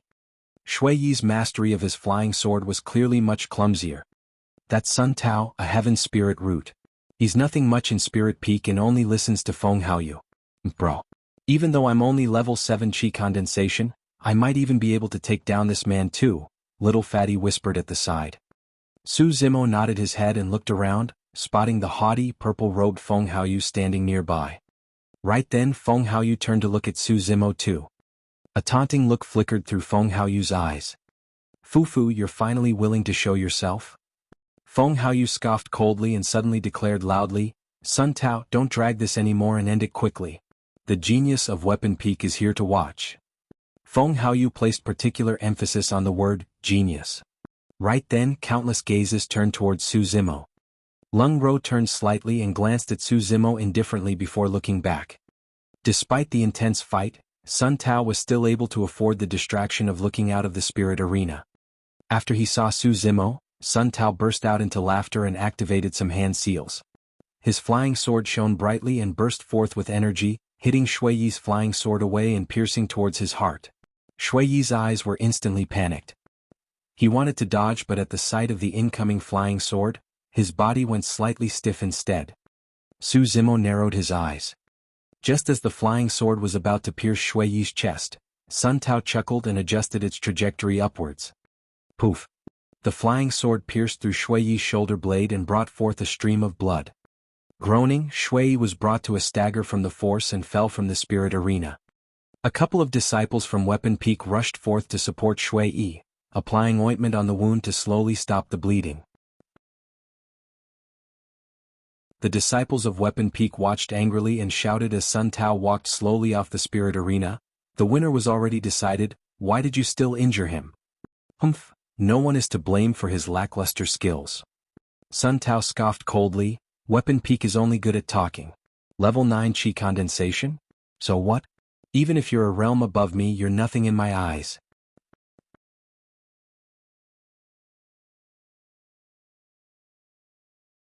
Chapter 89 Sneak Attack. Chapter 89 Sneak Attack. Su Zimo kept silent the entire time, looking frighteningly calm. Standing beside him, little Fatty naturally could feel the sharp aura that was exuding forth from within Su Zimo. It was horrifying. Bro, if you want to fight, please don't touch them out here. The sect's rule states that cultivators can only spar within the spirit arena. Even though Su Zimo was only at level 6 chi condensation, for some reason, little Fatty always felt that he was extremely strong. Terrifyingly strong.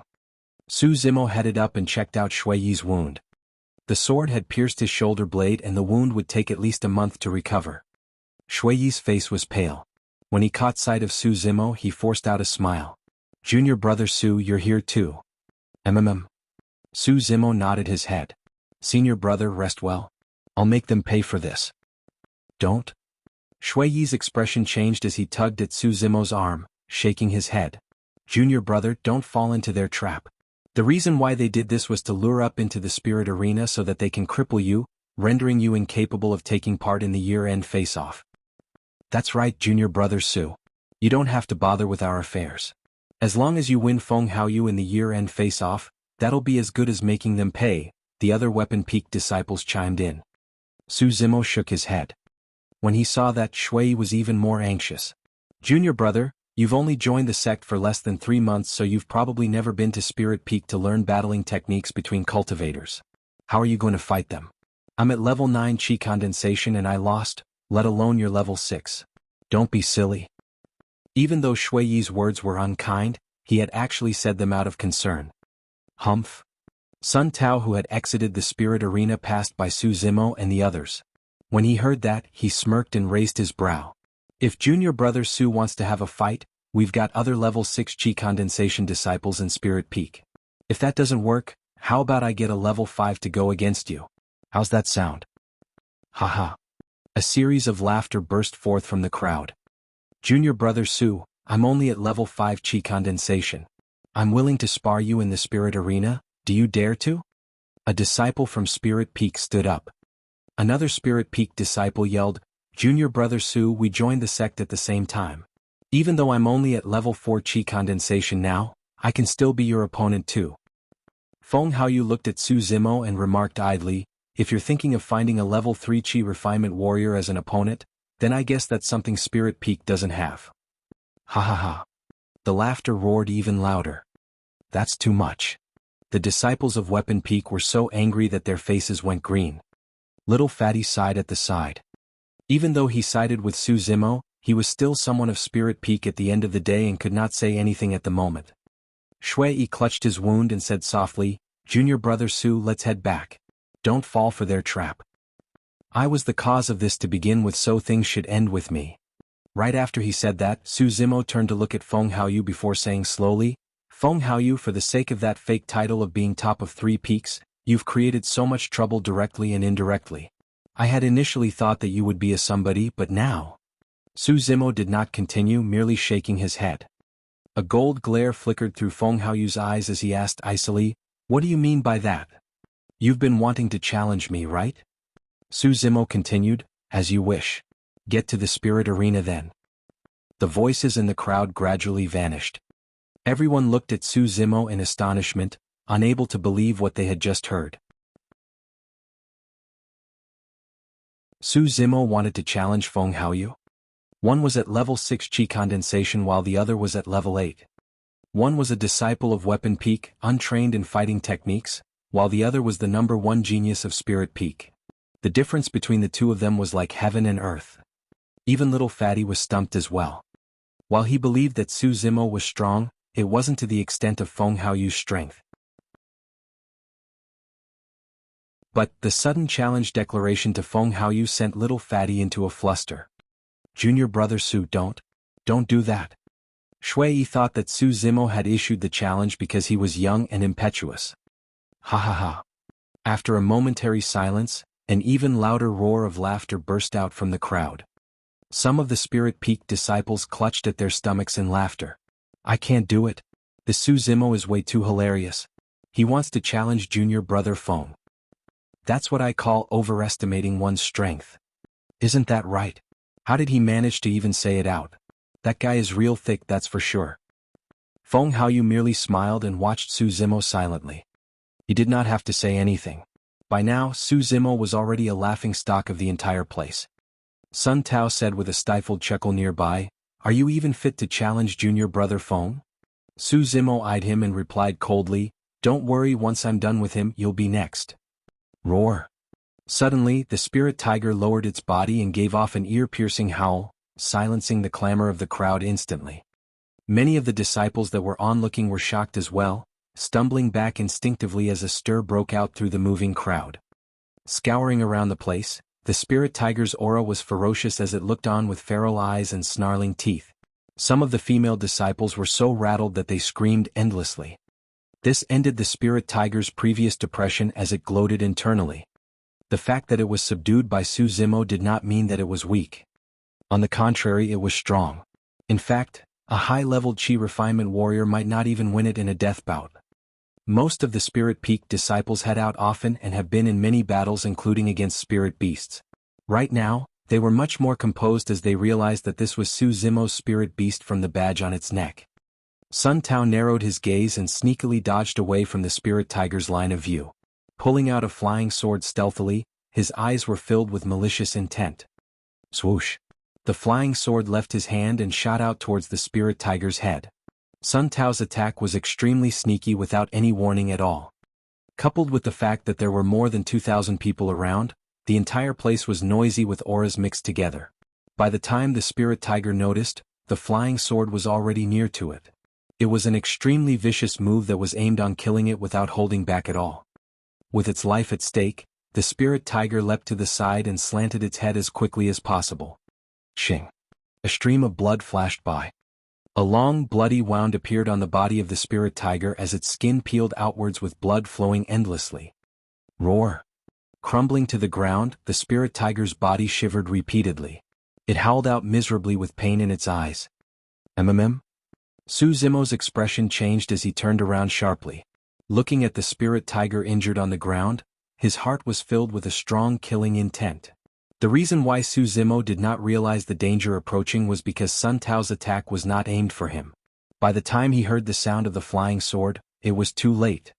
Furthermore, Su Zimo's attention was focused on Feng Haoyu with his back facing Sun Tao. He had not expected that someone would ignore the rules of the sect and strike outside of the spirit arena. When he saw Su Zimo's eyes, little Fatty's heart skipped a beat. Shit, something bad is about to happen.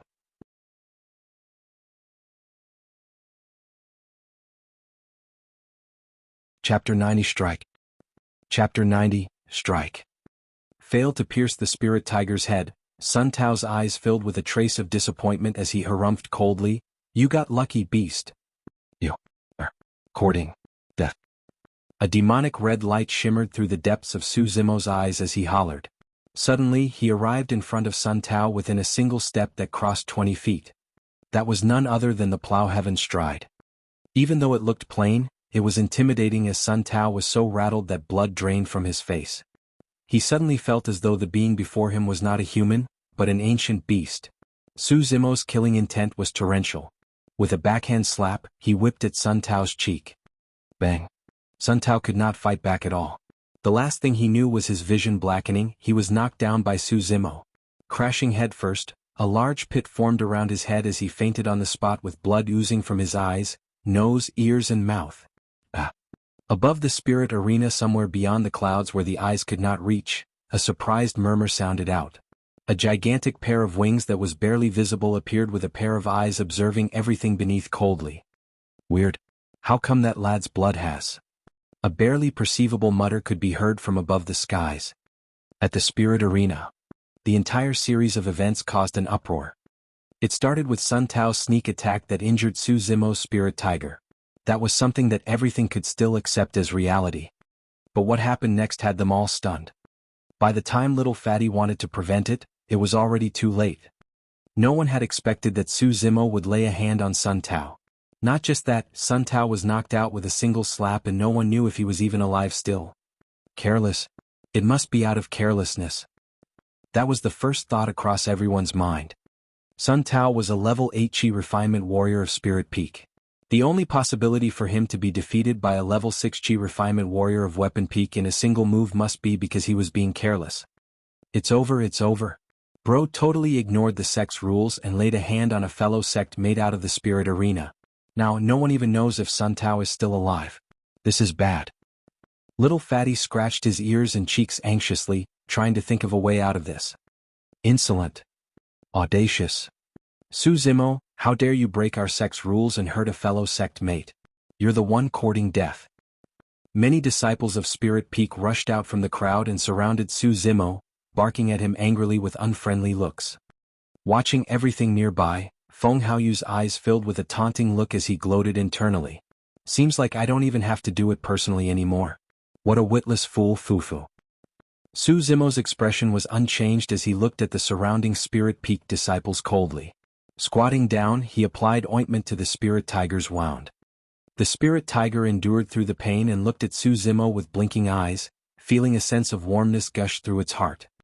Lung Ro at the side nodded her head in acknowledgement as she saw that too. Everything aside, the fact that Su Zimo could maintain his composure in front of more than 1,000 Spirit Peak disciples was proof of his mental fortitude.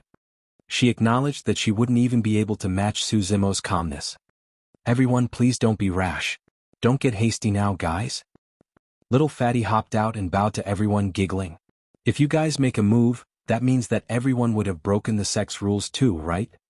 Upon hearing that, many of the Spirit Peak disciples looked apprehensive as they stood rooted momentarily, feeling embarrassed to strike out. Feng Haoyu's gaze shimmered as he suddenly leaned and whispered to a Spirit Peak disciple beside him. Nodding in acknowledgement, that disciple rode his flying sword and dashed towards Spirit Peak's palace. A look of disgust flickered through Lung Ro's eyes when she saw that. She need not guess further. Feng Haoyu must have asked that person to snitch so that they could get seniors of the sect to deal with Su Zimo. Su Zimo, how dare you hurt our people on our premises? Do you really think Spirit Peak is that weak? Just as both sides were in a stalemate, Feng Haoyu suddenly remarked. When he heard that, Little Fatty's heart sank. What a devious man. That statement was clearly meant to stir everyone's emotions so that Su Zimo would end up fighting with the disciples of Spirit Peak. The graver this matter became, the more severe Su Zimo's punishment would be. Indeed, right after Feng Haoyu said that, some of the initially hesitant Spirit Peak disciples looked much more resolute. Placing their hands slowly on their storage bags, they were ready to strike at any moment. Finally, one Spirit Peak disciple could hold it in no longer. Confident of his physical strength because he had cultivated a body-tempering technique in the past, he harumphed coldly and walked forth, reaching for Su Zimo's hair while barking, Su Zimo, we're asking you a question. Don't act mute. Get lost. Without even turning back, Su Zimo flung his arm. Even though it looked flimsy, a loud crack sound akin to that of a whip rang out. Piak. Before that Spirit Peak disciple's palm could even reach Su Zimo, he was sent flying into the crowd by that slap. His teeth cracked as he coughed out blood, knocking out cold on the ground. Everyone was in an uproar. Little Fatty was almost on the brink of tears. He was trying his best to stop the situation from escalating, but now, everything he had done was in vain. Su Zimo's strikes were so swift that no one could react to it at all. Now he had enraged all of Spirit Peak's disciples. The many Spirit Peak disciples summoned their flying swords which hovered in the air, ready to strike at any moment. Dozens of Weapon Peak disciples surrounded Su Zimo with their flying swords summoned as well. Both sides were pointing swords at one another as war was on the brink of breaking out. Feng Haoyu's eyes gloated even merrier. Don't fight, don't fight. When Little Fatty saw that, he was even more troubled as he took out a huge axe from his storage bag. Pulling out a talisman with his left hand, he slapped it on Su Zimo's back. Instantly, a barrier of light appeared around Su Zimo's body. It was a protection talisman. Instead of using it on himself, Little Fatty gave it to Su Zimo. That act had Su Zimo feeling extremely touched. What Little Fatty did would undoubtedly offend his fellow disciples of Spirit Peak. Damned Fatty! Which side are you on? A Spirit Peak disciple shouted. Suddenly Little Fatty's expression turned grim. His smile disappeared as he hollered, "Fuck you! It's none of your matter whose side I'm on." That shout from Little Fatty caused many Spirit Peak disciples to be stumped. Ever since he had joined the sect, no one had seen Little Fatty get angry before. He was always smiling and friendly. In fact, he had even more friends than Feng Haoyu. Realizing that he may have acted inappropriately, Little Fatty pouted his lips. I'm a fatty and so be it, but I hate people calling me damned fatty. Suddenly a shout boomed out from afar. Everyone disperse. A beam of light shot over and appeared above everyone's head with an early-stage Foundation Establishment cultivator standing on his flying sword. Behind him stood the Spirit Peak disciple that snitched. Greetings, Senior Brother Chen. Good timing, Senior Brother Chen. Please redress our grievances. Su Zimo of Weapon Peak broke the sect's rules by assaulting fellow sect mates. Many disciples of Spirit Peak cupped their fists and greeted, recognizing the man who had arrived. Little Fatty whispered hurriedly, Bro, don't offend this person.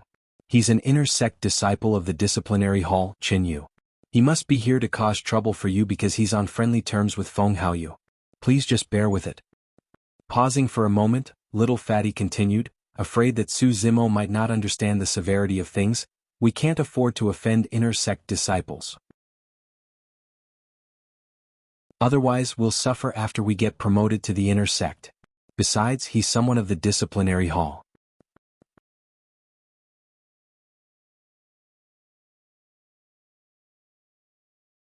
Chapter 91 Tit for Tat. Chapter 91, Tit for Tat. It was only normal for someone of the disciplinary hall to come settle things since a disciple had broken the sect's rules. However, if the person that had arrived was on good terms with Feng Haoyu, that meant something. This person did not mean well. Chen Yu's expression was solemn as his gaze swept through the messy crowd. Descending slowly, he surveyed the place and asked sternly, Who is Su Zimo? Su Zimo was just done with attending to the spirit tiger's wound and the red gleam in his eyes had disappeared. Instead, it was replaced with a look of hidden uneasiness. He wasn't worried about this disciple of the disciplinary hall, but something else. When he heard Chen Yu's question, Su Zimo patted the spirit tiger's body to comfort it before standing up. Turning around, he replied calmly, I am. I heard that you've only joined the sect for less than 3 months. Yes. How dare you? Chen Yu suddenly bellowed out coldly. Su Zimo remained silent. Feng Haoyu's hands were behind his back with his lips slightly curled, looking on with a hint of mockery. The moment Chen Yu arrived, Feng Haoyu knew that Su Zimo's reputation was over. He could not think of a way for Su Zimo to get out of this. A ban from the year-end face-off was probably the lightest of all punishments for breaking sect rules. For worst-case scenarios, Su Zimo could be locked in seclusion indefinitely, have his cultivation crippled or even kicked out of the sect.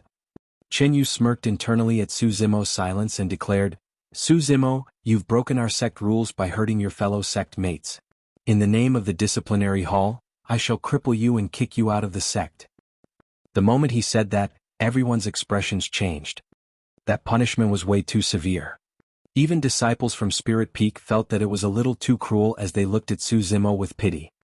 Anyone who could join Ethereal Sect were all people who had exceptional endowments and mental fortitudes. Yet he was going to have his cultivation crippled, turning him into a mere mortal. Not just that, he was even going to be kicked out of the sect. That was a blow that no one would be able to accept. Lung Ro frowned and looked at Su Zimo instinctively. To her surprise, the green-robed man's expression had not changed in the slightest bit. His eyes were indifferent as though he hadn't heard what Chen Yu had said. Is he utterly dejected or scared silly? But Lung Ro wouldn't have imagined in her wildest imaginations that Su Zimo's current calmness was because there was no fear in his heart as he had already made up his mind. No one will be able to take away his cultivation. If Chen Yu dared lay a hand on him, he would dare to fight back or even kill. And in the worst-case scenario, even if his cultivation was crippled, he could continue with his demonic cultivation. He was not going to let things end so easily today. Little Fatty's expression was worried. After much conflicted thoughts, he could no longer hold it in as he said loudly, Senior Brother Chen, I think that the punishment is a little too severe. Please show some mercy. That's right, Senior Brother Chen. Su Zimo has only joined the sect for less than 3 months. It's understandable. I agree. Similar things have happened in the past, but I've never heard of anyone having their cultivations crippled or kicked out of the sect. Many disciples of Weapon Peak chimed in to speak up for Su Zimo. Humph. Chen Yu harumphed loudly and shouted, All of you shut up. Since you guys are not convinced, I'll explain to you why. Ignoring sect rules and hurting fellow sect mates is something that's subjective. However, this incident nearly escalated to a full-out bout between disciples of Weapon and Spirit Peak. That's unpardonable. If I was slightly later and disciples of both peaks end up fighting with severe injuries, who is going to bear the responsibility? The way Jianghu put it made it seem as though the crime was truly heinous. Suddenly, everyone went silent. Right then, Suzimo spoke. Based on what you said, I didn't start the incident. Everyone saw that I wasn't the one who started the provocation. Sun Tao was the one who made a move first. If we're talking about who broke sect rules, he did it first. When he heard that, Feng Haoyu shook his head with a taunting look. Oh. Jianghu was expressionless as he asked, Sun Tao struck at you? That's right, Suzimo nodded. Bullshit. Jianghu shouted, Sun Tao clearly struck your spirit beast. The sect decreed that cultivators are not to strike at one another. However, there's no rule stating that they're not to strike at spirit beasts. So, Sun Tao's actions do not equate to a violation of sect rules. At that moment, some people finally realized why Sun Tao chose to strike at Suzimo's spirit beast instead of him. It was premeditated. He just probably had not expected to be knocked out by a single slap of Suzimo. Calmly, Suzimo replied, striking at my spirit beast is the same as striking at me. There's no difference. Fufu. Jianghu scoffed coldly, how dare you argue at a time like this? A spirit beast is nothing more than an animal. How dare you break our sect rules to injure fellow sect mates for an animal? That makes you doubly guilty. To me, spirit beasts are no different from people. In fact, some people aren't even comparable to spirit beasts. At least spirit beasts don't create internal strife and plot against you. Suzimo continued indifferently, if spirit beasts are no different from animals to you, then some people aren't even comparable to animals to me. If I whack those people, so be it then. When he heard that, Feng Haoyu's expression turned stiff. Those words pierced at his heart like needles. Most people around could tell what Suzimo meant by those words. Little Fatty and Shui could not help but roar in agreement internally. If it was them, they would not be able to rebut the same way in front of someone from the disciplinary hall. What a glib tongue you have. Jianghu's voice was ice cold as a killing intent rose within him. They were surrounded by trial disciples of all 5 peaks. Suzimo's constant rebuttal caused him to look bad in front of everyone. If he did not exert his authority right now, his image as a disciple of the disciplinary hall was going to suffer in the future. Suzimo, don't force me to kill you with my own hands. Jianghu narrowed his gaze, no longer hiding his killing intent. Little Fatty's body shuddered as he tugged at Suzimo's sleeves, hinting for the latter to not say anything more and let matters get worse. Everyone could tell that if Suzimo continued, Jianghu would definitely make a move to kill him right there. Shui looked at Suzimo nervously, shaking his head fervently. The tension was so high around the spirit arena that the atmosphere felt ice cold. Everything that had happened was beyond everyone's expectations, including Feng Haoyu. No one expected Suzimo to be this stubborn and unyielding. Lowering his head, Suzimo placed his palm on the storage bag and in the blink of an eye, a cold, gleaming saber appeared in his hands. Psst! Everyone gasped. What Suzimo did was simply way too dangerous, he was going to get himself killed. Before that thought even dispersed from everyone's minds, Suzimo spoke indifferently, if you dare lay a finger on me, I'll kill you. That was tit for tat. All 2,000-odd disciples of the 5 peaks broke into an uproar.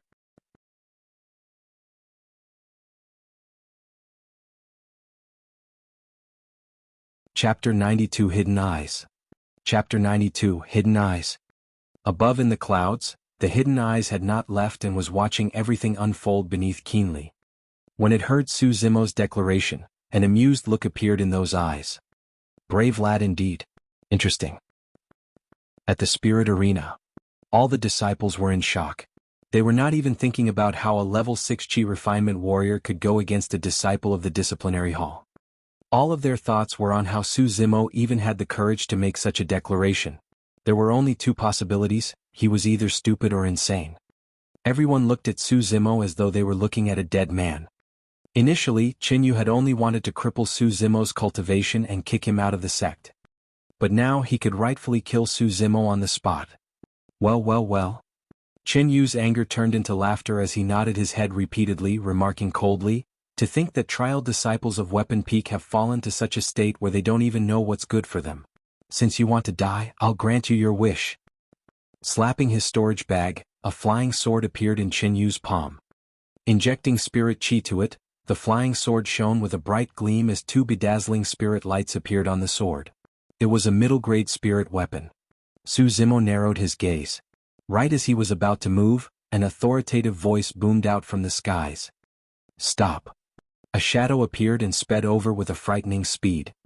Soaring through the skies without the use of any items, it was a perfected golden core. Chen Yu turned his head slightly and frowned. He was not going to have the courage to strike in the presence of a perfected golden core. With a dark expression, Chen Yu glared at Su Zimo and suppressed his killing intent for now. The person who had arrived is in his 50s. Arriving in lightning speed, his white robes fluttered loudly, exuding the aura of an immortal descending upon the world. On the sleeves of the man's white robe was an emblem of a flying sword. It was Spirit Peak's master, Wen Xian. Su Zimo had seen this person before at the top of the front peak when he joined Ethereal Peak. "Greetings, Master." The many disciples of Spirit Peak shouted out. "Greetings, Peak Master." Disciples of the other 4 peaks bowed and greeted as well. The appearance of Spirit Peak's master naturally meant that there would be no fight. Heaving a sigh of relief, Little Fatty, Shui Yi and the rest finally looked more relaxed. Spirit Peak's master would be the one to decide how this matter should be resolved. Su Zimo hesitated for a moment before keeping his cold moon saber. "Peak Master Su Zimo? It's fine, I know everything." Chen Yu spoke right away, wanting to explain everything to Wen Xian but was interrupted by the latter's wave of his hand. Standing tall in the air, Wen Xian looked at Su Zimo silently. Even though he looked calm, no one could read his thoughts at all. After a long time he asked slowly, "Su Zimo, do you acknowledge your wrongdoings?" Hearing that, Little Fatty, Shui Yi and the rest were delighted. That meant that there was a high chance Wen Xian wasn't going to punish Su Zimo as heavily as Chen Yu did. Before the joy could disappear from the eyes of Little Fatty and the rest, Su Zimo's reply caused their expressions to freeze up. A stir broke out amongst the crowd as well. "I'm not in the wrong." Su Zimo raised his head and looked at Wen Xian, replying calmly. If Su Zimo rebutting Chen Yu was understandable, his rebuttal of a peak master was definitely irrational. But in truth, Su Zimo was never a rational man. Otherwise, he wouldn't have stood his ground instead of kneeling back in Pingyang town against perfected Song Lang's oppression. He would not have headed into Yen City's capital alone to kill the king of Yen despite knowing of the dangers. He would not have proceeded resolutely despite knowing that there was a high chance he might die in the hands of Joyful Clan's Foundation establishment cultivators. Right was right and wrong was wrong. Su Zimo was never going to bow down in the face of power. Not too far away, the other 4 peak masters watched the situation develop. There was no way they did not know about such a huge commotion where disciples of 2 peaks challenged one another. When he heard Su Zimo's reply, Array Peak's master sighed gently. "Even though that lad's character is stubborn and somewhat unlikable, it's really rare. I do admire him. That's the type of guts and defiance that someone who cultivates should possess. The path of cultivation is one that defies the heavens to begin with. Even though that's true, that lad's cultivation path will definitely be fraught with obstacles." 3 peak masters discussed amongst themselves as the disheveled old man shook his head without saying anything. It wasn't appropriate for them to make an appearance since everything was happening on Spirit Peak. At the Spirit Arena. After hearing Su Zimo's reply, Wen Xian went silent for a moment. "Su Zimo, let me ask you a question." Wen Xian spoke slowly, "Today you injured Sun Tao because he injured your spirit beast. If he killed your spirit beast, what would you have done?" As though it had realized something, the spirit tiger growled softly. It had an intellect equal to that of a grown man and it could tell that if Su Zimo were to bow down in defeat now, he would be able to get off with a light punishment. Its roar was to hold Su Zimo back. Turning to look at the spirit tiger on the ground, Su Zimo suddenly smiled. He already had an answer for that question.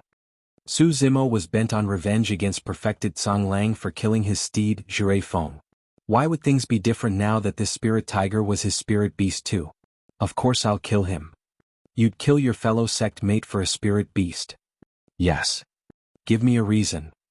Since the spirit beast chose to follow me, I naturally have to protect it properly too. Roar. Ignoring its wound, the spirit tiger struggled to stand up and walk to Suzimo's side, growling in deep pain while rubbing its head against his arm. The spirit tiger had never truly decided that it wanted to follow Suzimo. Besides, it could leave at any moment without the binding of a blood oath. That was until this moment when it had made up its mind to never leave this person for the rest of its life. Even if they had no blood oath, that would be the case. When the 4 peak masters heard the conversation, all of them frowned. No matter how much of a ruckus Suzimo caused in the past, they could overlook it because nothing had blown out of proportion. But the fact that he expressed his willingness to kill a fellow sect mate over a spirit beast was a hard pill for them to swallow. Right then, even the perfected golden cores did not realize that in the depths of the clouds, a hidden pair of eyes was still watching everything silently. When it heard Suzimo's reply, the pair of eyes gave a look of slight surprise before turning into a ruminating admiration. Master, I think that not only is this man heartless, he's merciless towards our sect mates as well. We're bound to be faced with greater turmoil if he remains in the sect. Finally, Feng Haoyu had spoken up.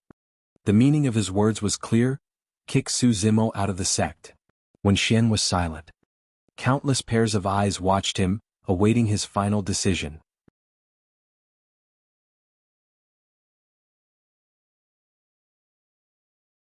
Chapter 93, See You in the Spirit Arena. Chapter 93, See You in the Spirit Arena.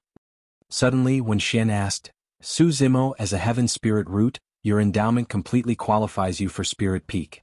But do you know why you were asked to join Weapon Peak? I don't know, Suzimo replied. Suzimo was not the only one. The many disciples around had the same doubts. It was especially so for Little Fatty and the others who had joined the sect at the same time. All of them had witnessed Suzimo ascending the peak and passing through the 8 distresses formation. It didn't make sense for someone like that to not join Spirit Peak. Your killing intent is too strong and you're too hot-headed.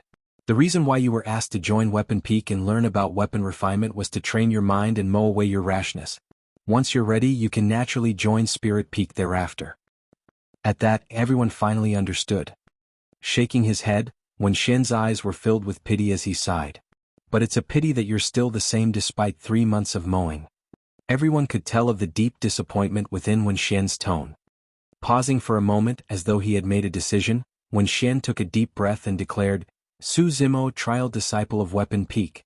You have gone against sect rules today, and despite nearly causing a huge disaster, you refuse to acknowledge your wrongdoings. As the Peak Master of Spirit Peak, I declare that you're forbidden to take a single step into Spirit Peak from now on. The 2,000-odd disciples from all 5 peaks went absolutely silent. That punishment was way lighter than what Qinyu proposed of crippling Suzimo's cultivation and kicking him out of the sect. However, for the trial disciples, a restriction to Spirit Peak merely implied that they wouldn't get to learn the dueling techniques between Qi refinement warriors.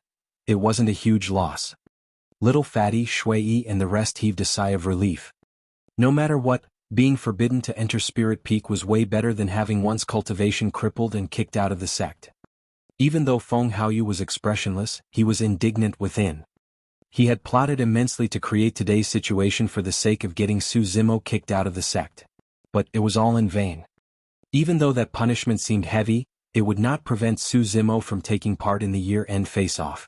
To Feng Haoyu, that wasn't good news at all. Qinyu's face dimmed as well. If not for Wen Xian's appearance, Suzimo would have been a dead man to him. He was a step too late. If I had known, I should have just killed him instead of wasting time talking. That bloody brat is so insolent. How dare he go against me? At the start, Qinyu had only appeared as a favor for Feng Haoyu. But now it was personal. All the disciples looked at Suzimo, awaiting his response. After a moment, Suzimo chuckled and replied nonchalantly, I'm willing to accept the punishment, but...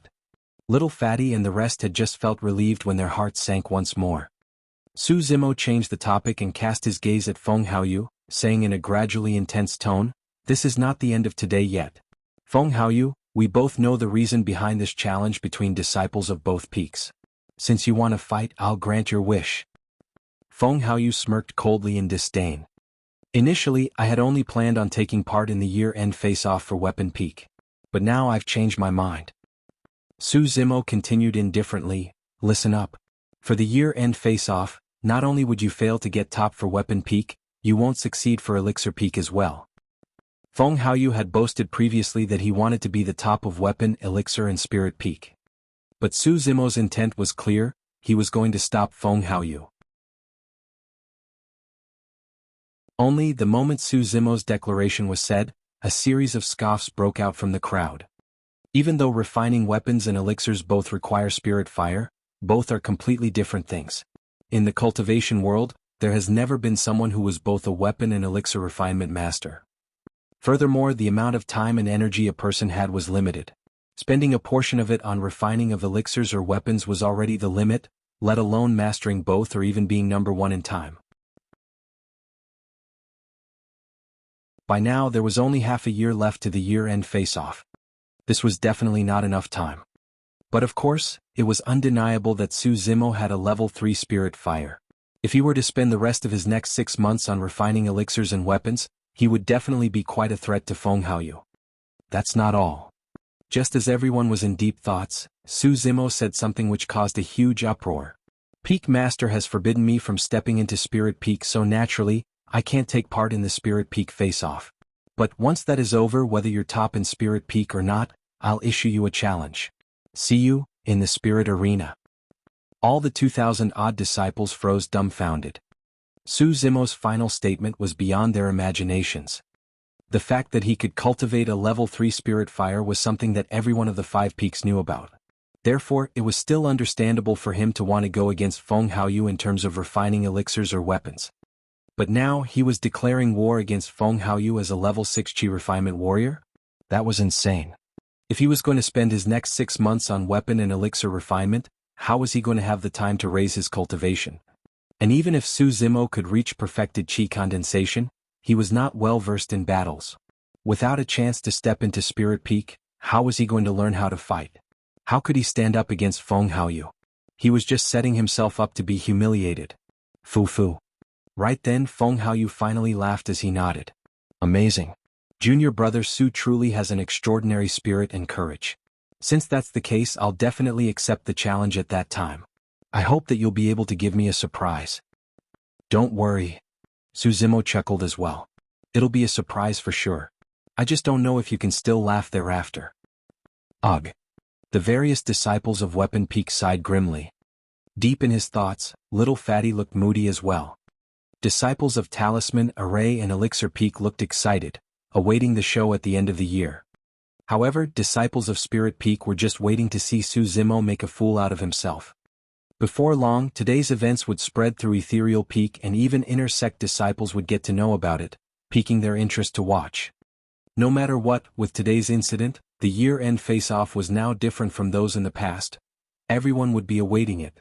Lung Ro's gaze had been fixed on Su Zimo for a long time now. Even though this man seemed refined, every single move, action and sentence he made sparked her curiosity. Cold by nature, she was someone unconcerned about anything other than cultivation. But now, even she was anticipating it internally. She wanted to see what would happen to this green-robed man at the year-end face-off. Was he going to shine brightly or would he turn into a laughing stock?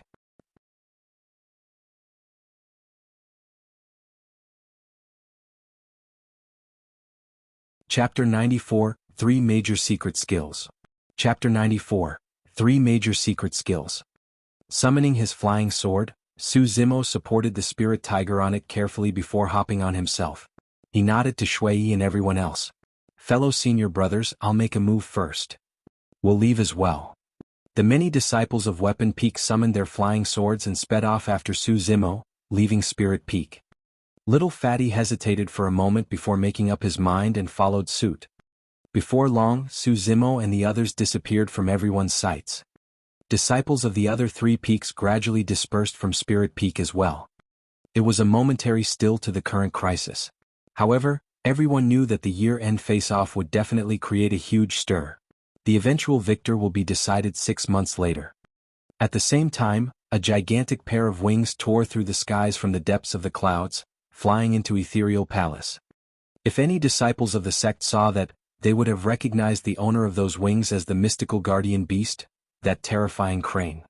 The crane's gigantic body landed into Ethereal Palace, but with a spin, it turned into a ravishing middle-aged lady, elegant with a head of red hair.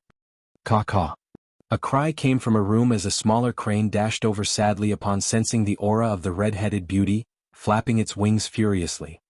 That crane was the one who had deterred Su Zimo and the others at the front peak of Ethereal Peak. Shaking her head and smiling, the red-headed beauty looked at the little crane dotingly and asked, "Why? You're sad about being locked up?" Caw. The little crane seemed as though it wanted to explain something. Looking at the pondering little crane, the red-headed beauty spoke gently after a while. "Child, I've been worrying about your future because I can't bear to see you being enslaved as someone else's spirit beast and losing your freedom. But I know that this day would come keeping you by my side since I can't protect you for the rest of your life." The little crane did not know why its mother had suddenly turned so moody. Feeling fearful, it ran beside the red-headed beauty hastily. Smiling, the red-headed beauty continued, "But I seem to have found someone rather interesting recently. He's quite suitable to be your master and I'm sure that you won't suffer following him." Caw-caw. The little crane called out once more. Rubbing the little crane's head, the red-headed beauty explained, "You can't follow me all the time. I'm old now and you've still got a long road ahead." Instantly the little crane was dejected. After a while, as though it could not repress its curiosity, the little crane asked inquiringly. The red-headed beauty chuckled. "You know that man too. You've even fought him on the walls of the peak." Caw-caw. Caw-caw. Stunned for a moment, the little crane turned extremely agitated as it shrieked loudly, looking furious and disdainful. "Foo-foo." The red-headed beauty laughed. "Yes, he's a little weak now but you might not be a match for him. Besides, that man, he has some secrets in his body. It's hard to tell how his future will turn out. And of course the most important thing is that you don't have to make a blood oath to follow him. You'll still retain your freedom." The little crane called out a couple more times, seemingly still disagreeable to the suggestion. The red-headed beauty nodded her head. "Of course it's still your decision and I'll not force you. What I mean is that there's no harm for you to try getting along with him. If you like him you can stay by his side. If you don't you can just leave." The little crane cried softly. "Yes, of course I won't lock you up anymore as well. You can head out and play from now on as long as you don't get into trouble."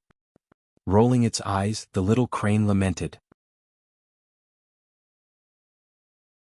"Umph. I hate that man the most. He caused me to be locked up for so long and Mummy even wants me to follow him? He'd wish. Now that I'm out, I'll definitely find a chance to get revenge." The red-headed beauty could naturally read the little crane's mind through its expressions. However, she merely chuckled and did not expose him. In the skies not far away from Spirit Peak, 4 peak masters were present and Wen Xian joined them now that he was done. "Wen Xian, my thanks. I owe you one." The disheveled old man cupped his fists. There was initially no need for a peak master to appear personally to resolve today's incident. The disciplinary hall could have settled it. However, worried that something might happen to Su Zimo, the disheveled old man requested for Wen Xian to settle this personally. Wen Xian waved it off. "Let's not stand on courtesy between one another." Pausing for a moment, he continued, "Actually, I did not intend to forbid Su Zimo from entering Spirit Peak. It's just that the lad was so arrogant to speak of such brazen words. In a fit of anger, I made that decision so that he could suffer some setbacks. No matter what, I'm still thankful for you stepping in." The disheveled old man said, "Chi refinement warriors are all around the same, so it doesn't matter whether he learns anything. As long as he enters Foundation Establishment Realm and gets promoted as an inner sect disciple, he can learn all the fighting techniques he wants at that time. It's just that, the challenge between him and Feng Haoyu at the end of the year," when Shen paused in his words. The disheveled old man shook his head. "As you've said, if he loses, so be it. It'll be good for him to suffer some setbacks. At least, suffering in the sect is better than losing his life out there in the cultivation world." Array Peak's master, Xian Yi, suddenly said, "Actually, Su Zimo is not entirely to blame for today's incident. That Feng Haoyu is quite a scheming fella," the brown-haired youth, Elixir Peak's master, remarked wistfully. When Xian frowned in displeasure and shook his head. "Feng Haoyu is merely competitive, but he isn't bad by nature." The brown-haired youth shrugged his shoulders. "Forget it, take it as though I've said nothing." Xian Yi hurriedly changed the topic as the 5 of them conversed idly for a while more before going their separate ways. Su Zimo had just arrived at his cave abode in Weapon Peak when Little Fatty caught up to him. "Bro, hold on," Little Fatty called out. Turning around to see the descending Little Fatty, Su Zimo chuckled. "Thank you for speaking up for me quite a bit today." "That's nothing," Little Fatty waved it off casually. As though he had just recalled something, Su Zimo apologized. "Because of me you've offended quite a number of people today. I'm afraid things in Spirit Peak might be tougher for you in the future." Don't worry about it, bro. Even though I'm only level 7 Chi condensation right now, there's still 6 months more to the end of the year. I've got hope to reach perfected Chi condensation too. By then there won't be many people who can match me. If anyone's unhappy with me, they can meet me in the spirit arena." Little Fatty replied in a relaxed manner. When he was done with that, he sighed. "Bro, that final challenge you issued to Feng Haoyu was a little rash." "Oh." Su Zimo could tell that Little Fatty was hinting something. Little Fatty asked, "Bro, do you know of the 3 major secret skills of Ethereal Sect?" "Nopes," Su Zimo shook his head. Little Fatty explained, "The reason why Ethereal Sect could become one of the 5 main clans of the Great Zhou dynasty is because they have the legacy of these 3 major secret skills. Even if you're promoted to an inner sect disciple, you can't get to cultivate those skills. Only legacy disciples amongst the inner sect disciples have the possibility of learning them."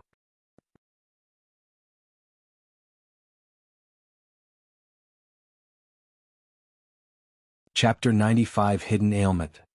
Chapter 95 Hidden Ailment. Legacy Disciples. Su Zimo frowned. This was the first time he had heard of that title. Little Fatty nodded his head. "Actually, every sect has legacy disciples. They are the prodigies that are highly valued and groomed by the sections. Some sects call them as core disciples." Understanding, Su Zimo asked, "You mean to say that Feng Haoyu is a legacy disciple?" "Not yet," Little Fatty replied, "but he's almost certain to be one once he promotes to become an inner sect disciple. That's because he's already begun to cultivate one of the 3 major secret skills, Ethereal Sword. I heard it was because my master went to persuade the sect master personally." When he heard that, Su Zimo's expression turned grim. The fact that he had the rights to cultivate the 3 major secret skills before becoming a legacy disciple was enough to tell how much the sect valued him. For the secret skill to be deemed as the support of one of the 5 main sects, it was definitely nothing to scoff at. But of course, to Su Zimo, the factor that determined the victor wasn't on Feng Haoyu, but himself. Outside the spirit arena of Spirit Peak, the moment he laid his hands on Sun Tao, he discovered that he had a hidden ailment within his body. If he did not remove this hidden ailment, the fight against Feng Haoyu at the end of the year would not be favorable for him. Little Fatty went silent for a moment before chuckling. "But bro, since you made this choice, I'll still be on your side. It doesn't matter if you're forbidden from Spirit Peak. I'll spar with you from time to time during these 6 months to raise your fighting power and help you familiarize with duel techniques." "Alright," Su Zimo nodded. "It's just that we'll be a little tight on time. After all, you've got to raise your cultivation and learn about refining weapons and elixirs at the same time. No matter what, we'll just do what we can and hope for the best." After Little Fatty left, Su Zimo brought the spirit tiger with him back to the cave abode. Sitting on his stone bed, Su Zimo's eyes no longer concealed his worries. If this was before he had cultivated the marrow cleansing section, Su Zimo was absolutely confident that he would be able to take down Feng Haoyu with just the horrifying might of his physical body and melee strength. But now, there were some logical yet unexpected changes in his body ever since he started cultivating the marrow cleansing section. Marrow cleansing implied the swapping of blood. Even though the new blood was extremely strong, it contained obvious signs of its demonic nature. Back on Spirit Peak, Su Zimo's killing intent rose upon seeing his spirit tiger get injured. Subconsciously, that activated his blood and veins and he felt his body showing signs of demonic conversion. This was a feeling he had experienced back when he activated the Sanguine Ape transformation. Heaving a deep breath of air, Su Zimo channeled his blood, causing a tremendous aura to surge forth from his veins into every part of his body. He could clearly feel his body expanding and strengthening. The expansion was even more obvious than his flesh being filled and his tendons tightening. This was a complete transformation.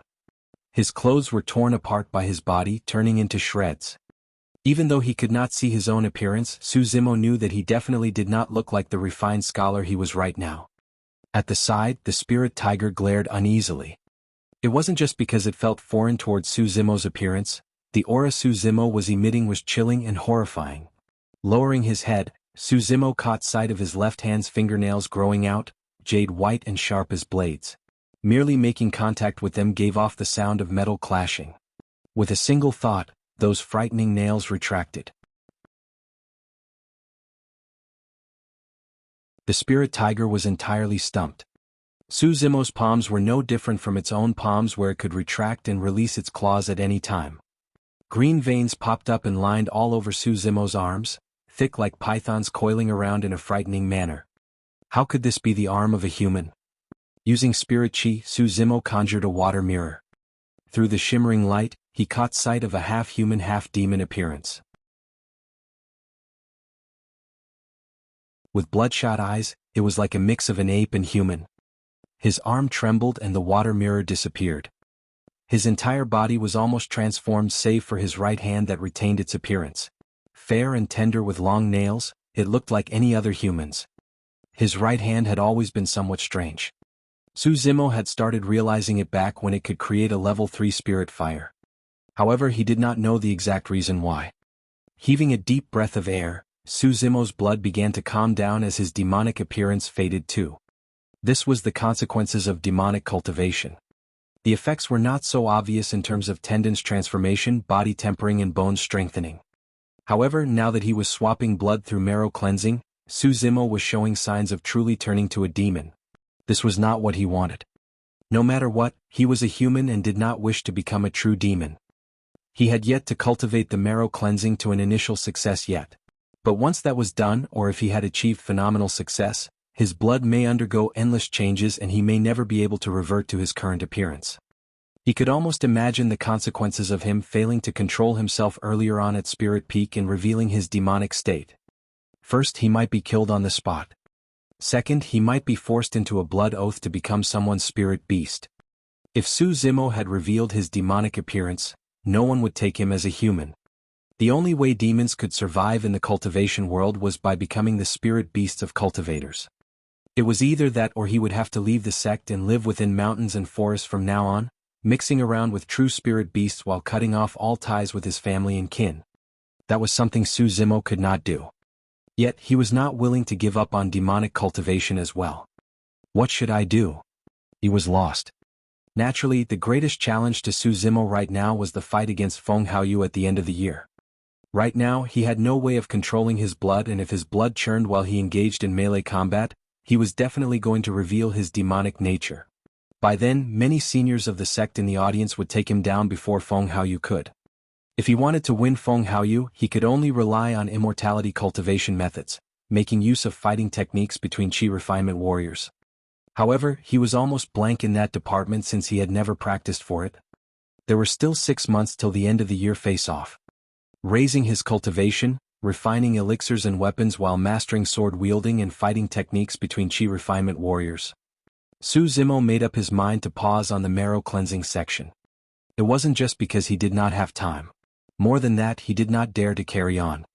At least, the only thing he could do was to stop his demonic cultivation before he found a way to stop his hidden ailment.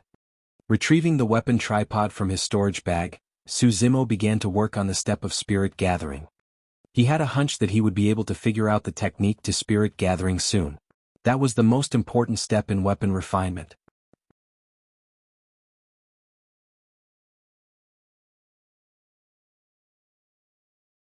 Chapter 96, The Spirit Gathering Method That Will Change the World. Chapter 96, The Spirit Gathering Method That Will Change the World. Weapon refinement masters had spirit perception, a sense gained over a long period of time through countless weapon refinements, and was extremely precious. There was naturally no way Su Zimo could have attained it, having only started on weapon refinement for less than 3 months. However, he had a spirit perception as well. His was a sharp sense towards danger. Was it possible to use his spirit perception towards spirit gathering? Gathering a scarlet level 3 spirit fire in his right palm, Su Zimo warmed the tripod. After a moment, he dug out a pure gold ore from his storage bag and placed it into the weapon tripod along with other materials and began smelting. Under the high heat of a level 3 spirit fire, the materials in the weapon tripod turned to liquid state extremely quickly and began to bubble. Spirit chi seeped out from the materials, swirling thickly within the weapon tripod. The impurities within the materials were being purged as well as they condensed. Before long, smelting was over. Extinguishing his spirit fire, Su Zimo rested while waiting for the temperature inside the tripod to lower for forging. A while later he suddenly stood up and created a pair of spirit hands, reaching into the weapon tripod to create. Before long, the shape of a flying sword appeared in the weapon tripod. Fourth step, tempering. The level 3 spirit fire made its appearance once more, heating the flying sword to a scarlet state as Su Zimo hammered within. He had spent more than 3 months familiarizing himself with the first 4 steps of weapon refinement. By now he was so well versed that every single step was fluid like water without any delays. Within 15 minutes, the tempering was over. He was at the most crucial step once again, spirit gathering. Heaving out a breath of air, Su Zimo frowned. He had failed countless times at this step and had destroyed many flying swords. How could he solve this issue? Spirit perception, danger, spirit gathering, failure, flying swords destroyed. All of those terms and countless images flashed through his mind. All of a sudden, his eyes twinkled with a bright light. He had just thought of an idea. Su Zimo's heart palpitated uncontrollably as his eyes could not conceal his joy of excitement. That idea could eliminate the problem of spirit gathering, and in fact, he might even attain a 100% success rate through it. Even advanced weapon refinement masters who could create superior-grade spirit weapons would not dare to claim a 100% success rate for creating inferior-grade spirit weapons. They would only dare to claim they had a high probability of success. Taking a deep breath of air, Su Zimo suddenly kept away the weapon tripod. In theory, spirit gathering should be conducted within the weapon tripod. The reason for that was because no one could guarantee the success rate of spirit gathering. If they failed, the flying sword would explode on the spot and the shards would cause huge damage all around. The more spirit patterns gathered, the more destructive the impact of the explosion should the spirit gathering fail. In fact, it might even endanger the weapon refinement master's life. If it was done inside the weapon tripod, the shards of the broken flying sword would merely strike at the walls of the weapon tripod and the weapon refinement master would not be injured. Now that Su Zimo had removed the weapon tripod, he was exposing himself completely to the potential danger. This was a way too dangerous move. If any seniors of the sect saw this, they would definitely try to stop Su Zimo. However, the gleam in Su Zimo's eyes was only getting more intense by the moment. He was going to expose himself to as much danger as possible. That way, his spirit perception would unleash its full potential. Su Zimo manipulated the thick spirit chi in the surroundings and channeled it towards the flying sword. All of a sudden, a sense of danger rang in his mind. Instantly he stopped his spirit pattern creation.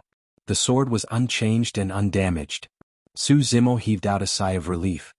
If he had continued earlier, the flying sword would have exploded on the spot. His spirit perception had informed him of the danger beforehand. The cicada senses autumn coming before the wind even starts to blow. Adjusting himself, Su Zimo channeled the spirit chi towards the sword once more. Another warning. Stopping his motions, he continued to adjust without any hurry. For the following period of time, Su Zimo continued to test the waters with spirit gathering, abandoning each time he sensed danger. Time flew by and in the blink of an eye, an hour had passed. Finally, the spirit pattern on the sword was clear, but Su Zimo had not sensed any danger. The spirit pattern was being etched in. Buzz. With a slight quiver, the sword gave off a clean ringing sound that reverberated through the cave abode. Success. A clear spirit pattern could be seen gathering on the sword, shimmering brightly. Even though it was only an inferior-grade spirit weapon, he had created it personally. A never-before sense of pride rose in Su Zimo's heart as he looked at the flying sword hovering not too far away. Weapon refinement masters were in danger of exploding flying swords from failed spirit gatherings. However, with his spirit perception, Su Zimo could sense that danger beforehand. That was akin to a premonition of a failed spirit gathering attempt so that he could abandon it and readjust for a new attempt. This method of spirit gathering was something never seen before and it was difficult to replicate as well. It was a spirit gathering method unique only to Su Zimo. At that moment, Su Zimo did not know it yet. However, his act of removing the weapon tripod was something that would have a huge impact in the future of weapon refinement, where countless weapon refinement masters would attempt to imitate. As the scarlet sword gathered its spirit pattern, the surrounding spirit chi was sufficient for a second pattern. A bold thought crossed Su Zimo's mind. Since he could have a 100% success rate with this spirit gathering method, he could attempt for 2 spirit patterns to create a middle-grade flying sword. Composing himself, Su Zimo continued to heat up the flying sword that was gleaming red. Swoosh! The spirit chi surged and gathered towards the sword. No! A warning rang out inside his mind as he stopped it right away. It was another arduous cycle of failing and attempting. In the blink of an eye, 4 hours had passed and he had not succeeded yet. Each attempt brought forth a warning to him. By now the spirit chi within Su Zimo was almost spent and he was worn out mentally as well. He could no longer hold on. Seems like I thought too lightly of weapon refinement. Su Zimo shook his head. Right after he created the inferior grade spirit weapon, he had a momentary hallucination that he would be able to craft a supreme grade spirit weapon of his own before long. Now he knew that it was way too idealistic of a naive thought. But no matter what, creating an inferior grade spirit weapon was no longer an issue for Su Zimo. Furthermore, he had even created a spirit gathering method that was unique to himself. If he made good use of it, the day would definitely come where he could create a supreme grade spirit weapon. Heaving a sigh of relief, Su Zimo dipped the scarlet flying sword into cold water for the final step, quenching. Shing. The moment the flying sword met with the cold water, white steam billowed out as the energy created through the mix of heat and coldness solidified the sword and spirit pattern. Looking at the unusually sharp flying sword shimmering in his palm, Su Zimo let out a grin.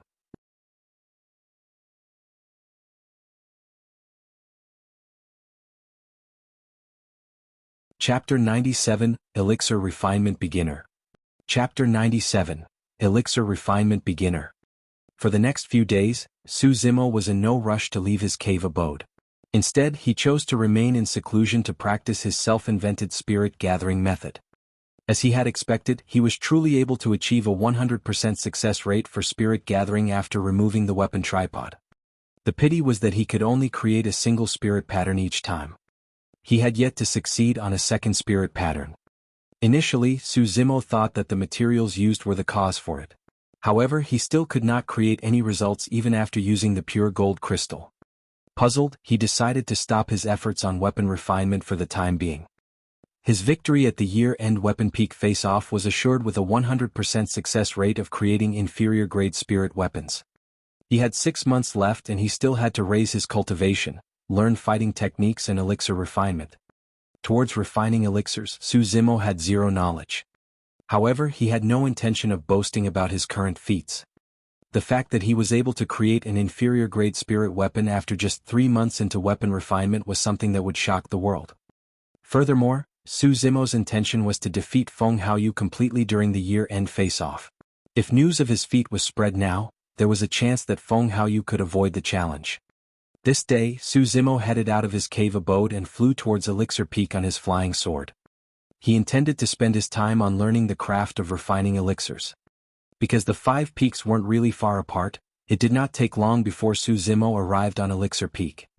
Every afternoon, inner sect disciples that were elixir refinement masters would head forth to explain more about the craft of refining elixirs, and disciples of all 5 peaks were welcome to learn.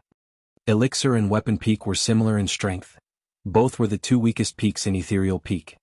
However, there were slightly more disciples in Elixir Peak than Weapon Peak. The reason was simple. An elixir refinement master could create elixirs for himself, which was a huge booster for raising one's cultivation. However, weapon refinement masters could only create spirit weapons. Even though they boosted one's fighting strength, it was of no use to one's cultivation. There were many cultivators who were talented in weapon refinement but failed to form a core. Because of that, they still died of old age with a lifespan of 100 years. Most importantly, refinement of elixirs was comparatively simpler than weapons because it did not require the step of spirit gathering.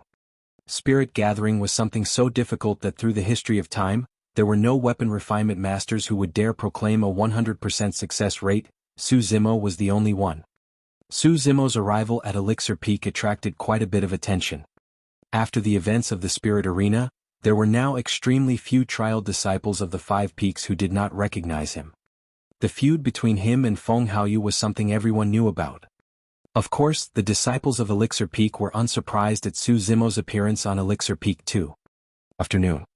An inner sect elixir refinement master standing at the front of Elixir Peak's square gestured with their hands and the crowd gradually went silent. Fellow sect mates, there's a few things to know before you start on elixir refinement. The inner sect elixir refinement master said slowly, there are 9 grades of elixirs. Typically, a grade 1 elixir is suitable for chi refinement warriors. Grade 2 foundation establishment cultivators. Grade 3 perfected golden cores. If a chi refinement warrior were to consume a grade 3 elixir, not only would it not benefit them at all, they might even die on the spot. Su Zimo nodded in agreement. The logic behind it was simple. It was the same as when he had devoured the scarlet flame fruit. If one's body was unable to endure the overwhelming energy, they would just rupture and die. Anyone who can create a grade 1 elixir is an elementary elixir refinement master. Grade 2 intermediate elixir refinement master. Grade 3 advanced elixir refinement master. My name is Bo Shuezhen and I'm an intermediate elixir refinement master.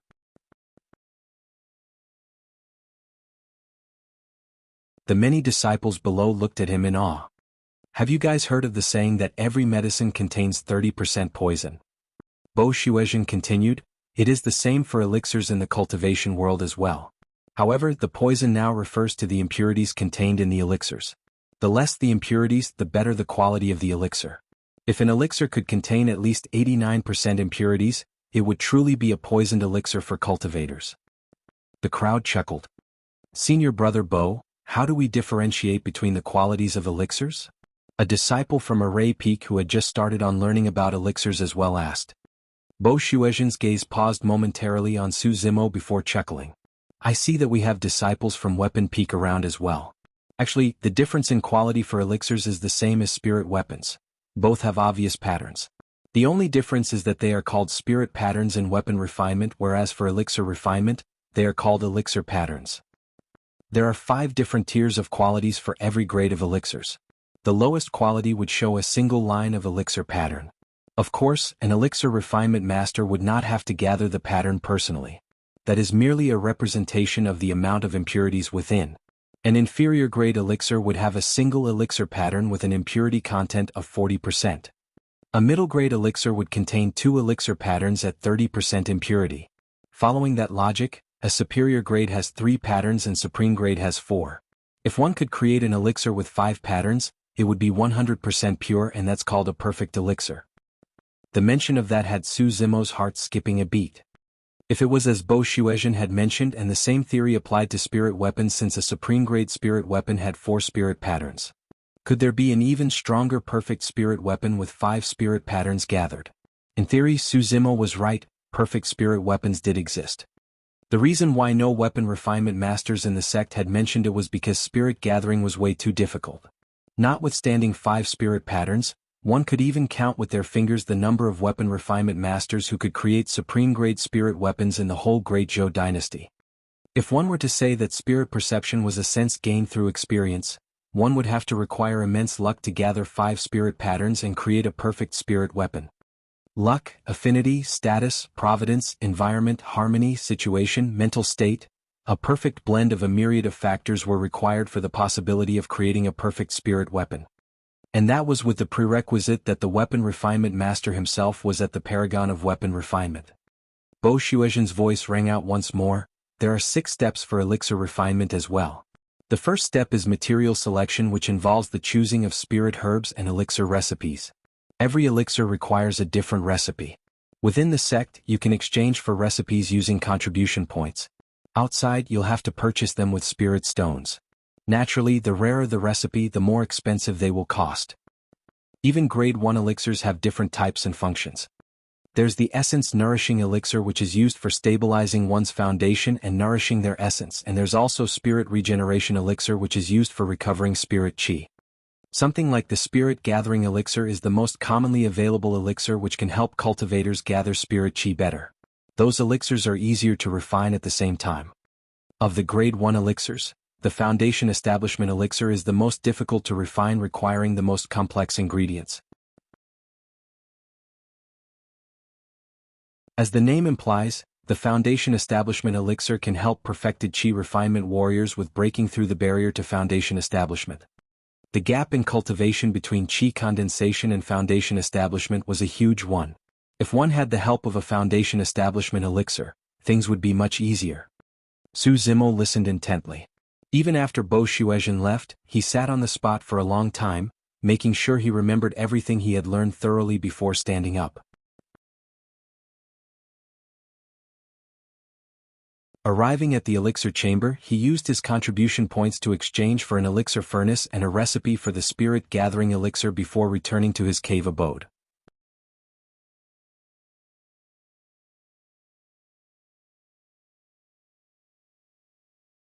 Chapter 98, Something Weird. Chapter 98, Something Weird. Back in his cave abode, Su Zimo was in no hurry to start with elixir refinement. Instead, he continued pondering over everything he had learned today and took mental notes of his doubts. Thereafter he memorized the recipe of the spirit-gathering elixir by heart, and just like that, an entire day had passed. Night descended. According to his previous plan, Su Zimo should be lying on the stone bed right now, cultivating the mystic classic of the 12 demon kings of the great wilderness.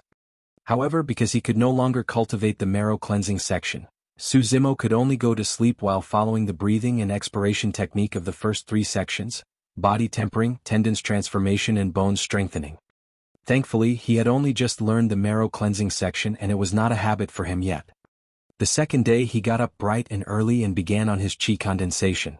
Retrieving a spirit stone from his storage bag, he gripped it in his palm and started to raise his cultivation. After level 5 qi condensation, Su Zimo could sense a clear decline in his cultivation speed. If he were to merely absorb spirit qi making use of the spirit stone, he would most likely only reach level 8 qi condensation at best by the end of the year. After all, he had to spend a huge chunk of his time on elixir refinement as well as fighting techniques too. In the blink of an eye, it was already noon. Su Zimo left his cave abode once more and headed to Elixir Peak on his flying sword. To his surprise, the person explaining things today was Elixir Peak's master, a brown-haired youth. Compared to Bo Shuezhen, the brown-haired youth's knowledge of elixir refinement was way deeper. As he explained, the brown-haired youth's gaze would linger from time to time towards Su Zimo for some reason. After an hour of listening, Su Zimo felt his understanding of elixir refinement deepening, with many of his previous doubts clarified. After the talk, just as Su Zimo was about to leave, the brown-haired youth called him back, beckoning with his hands. Su Zimo went over hurriedly. "How was it? Could you understand?" the brown-haired youth asked, smiling with a warm attitude. Even though Elixir Peak's master looked to be a youth, his tone was no different from that of an elderly person. One could tell that he had reverted to his youthful appearance. "Yes, it's not bad," Su Zimo nodded his head. "Do you have any doubts?" Su Zimo pondered for a moment before asking, "I heard senior brother Bo mention previously that every medicine contains 30% poison. Except for perfect elixirs, every other elixir contains impurities. Would that affect the cultivation of cultivators who consume them?" An approving look flickered through the brown-haired youth's eyes as he nodded. "There is a reason why we set 40% impurities as the minimum value for inferior-grade elixirs in the world of elixir refinement. This is a conclusion made by seniors before us through history and experience. Therefore, any elixirs that have a grade, even inferior grade, are harmless to cultivators."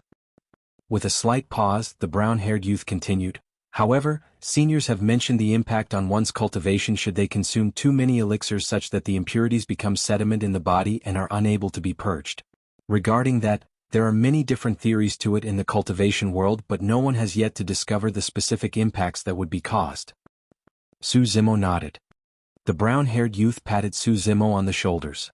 "Go back and practice. Elixir refinement is much easier than weapon refinement and you'll get better with practice. With a level 3 spirit fire as foundation you can definitely do it.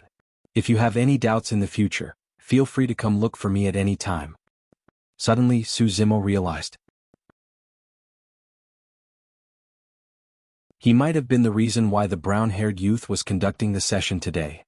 Touched, Su Zimo nodded his head. The brown-haired youth passed Su Zimo a storage bag.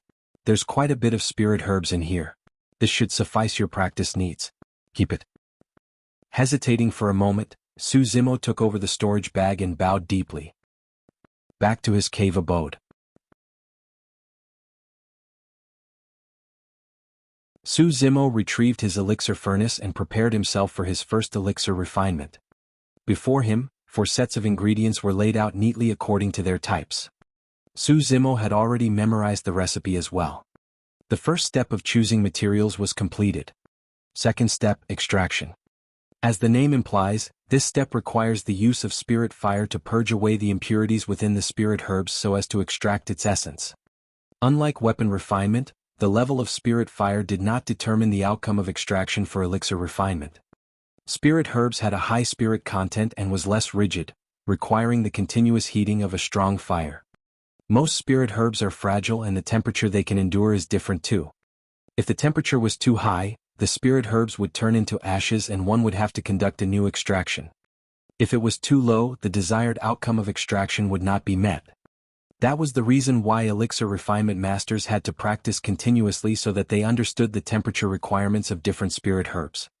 Heaving a deep breath of air, Su Zimo took up a spirit herb and started the extraction process. Swoosh!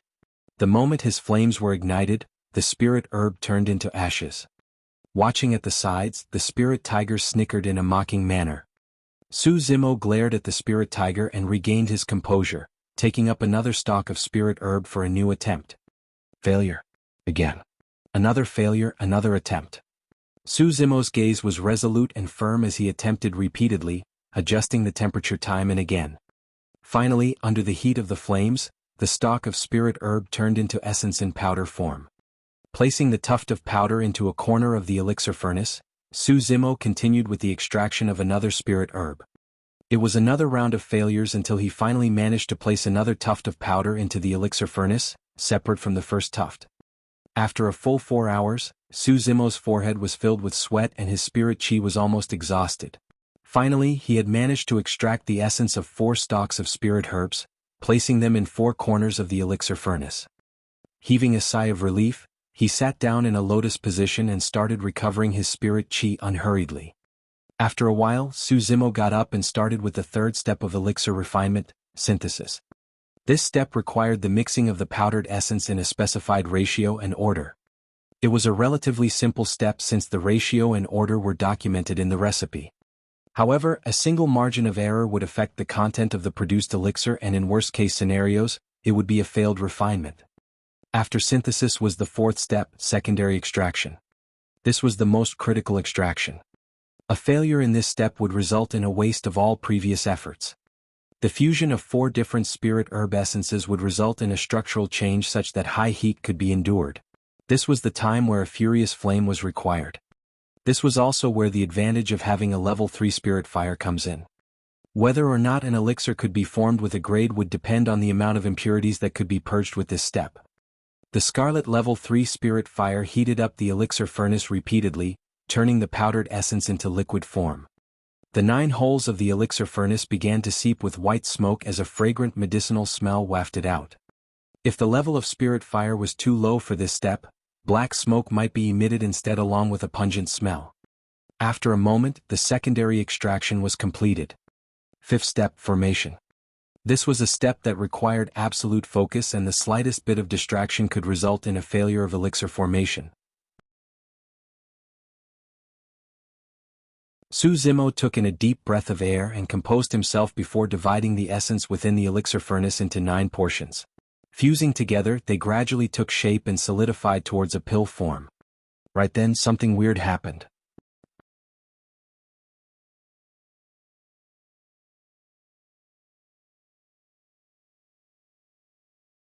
Chapter 99, Attack of the Stupid Bird.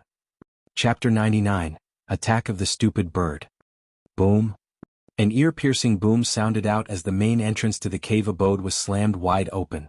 Instantly, both doors dropped to the ground heavily, creating a dust cloud. One must not be disturbed during the process of pill formation. Caught unaware, Su Zimo was totally shocked as he saw the pills that were about to be formed explode on the spot. His efforts had gone to waste. Not only that, because Su Zimo was still stunned, his mouth was slightly agape and he ended up eating a mouthful of dust. He was finally about to bear fruits for the elixir refinement he had spent an entire afternoon on only to see it go up in smoke. Right then, Su Zimo even had thoughts of killing someone. Unable to control his blood in a fit of anger, he transformed to his demonic form. Caw-caw. At that moment, a familiar, mocking cry rang out in front of his cave abode. Turning around, he caught sight of a crane standing at the entrance of his cave abode, flapping its wings excitedly and looking gleeful. Phoo!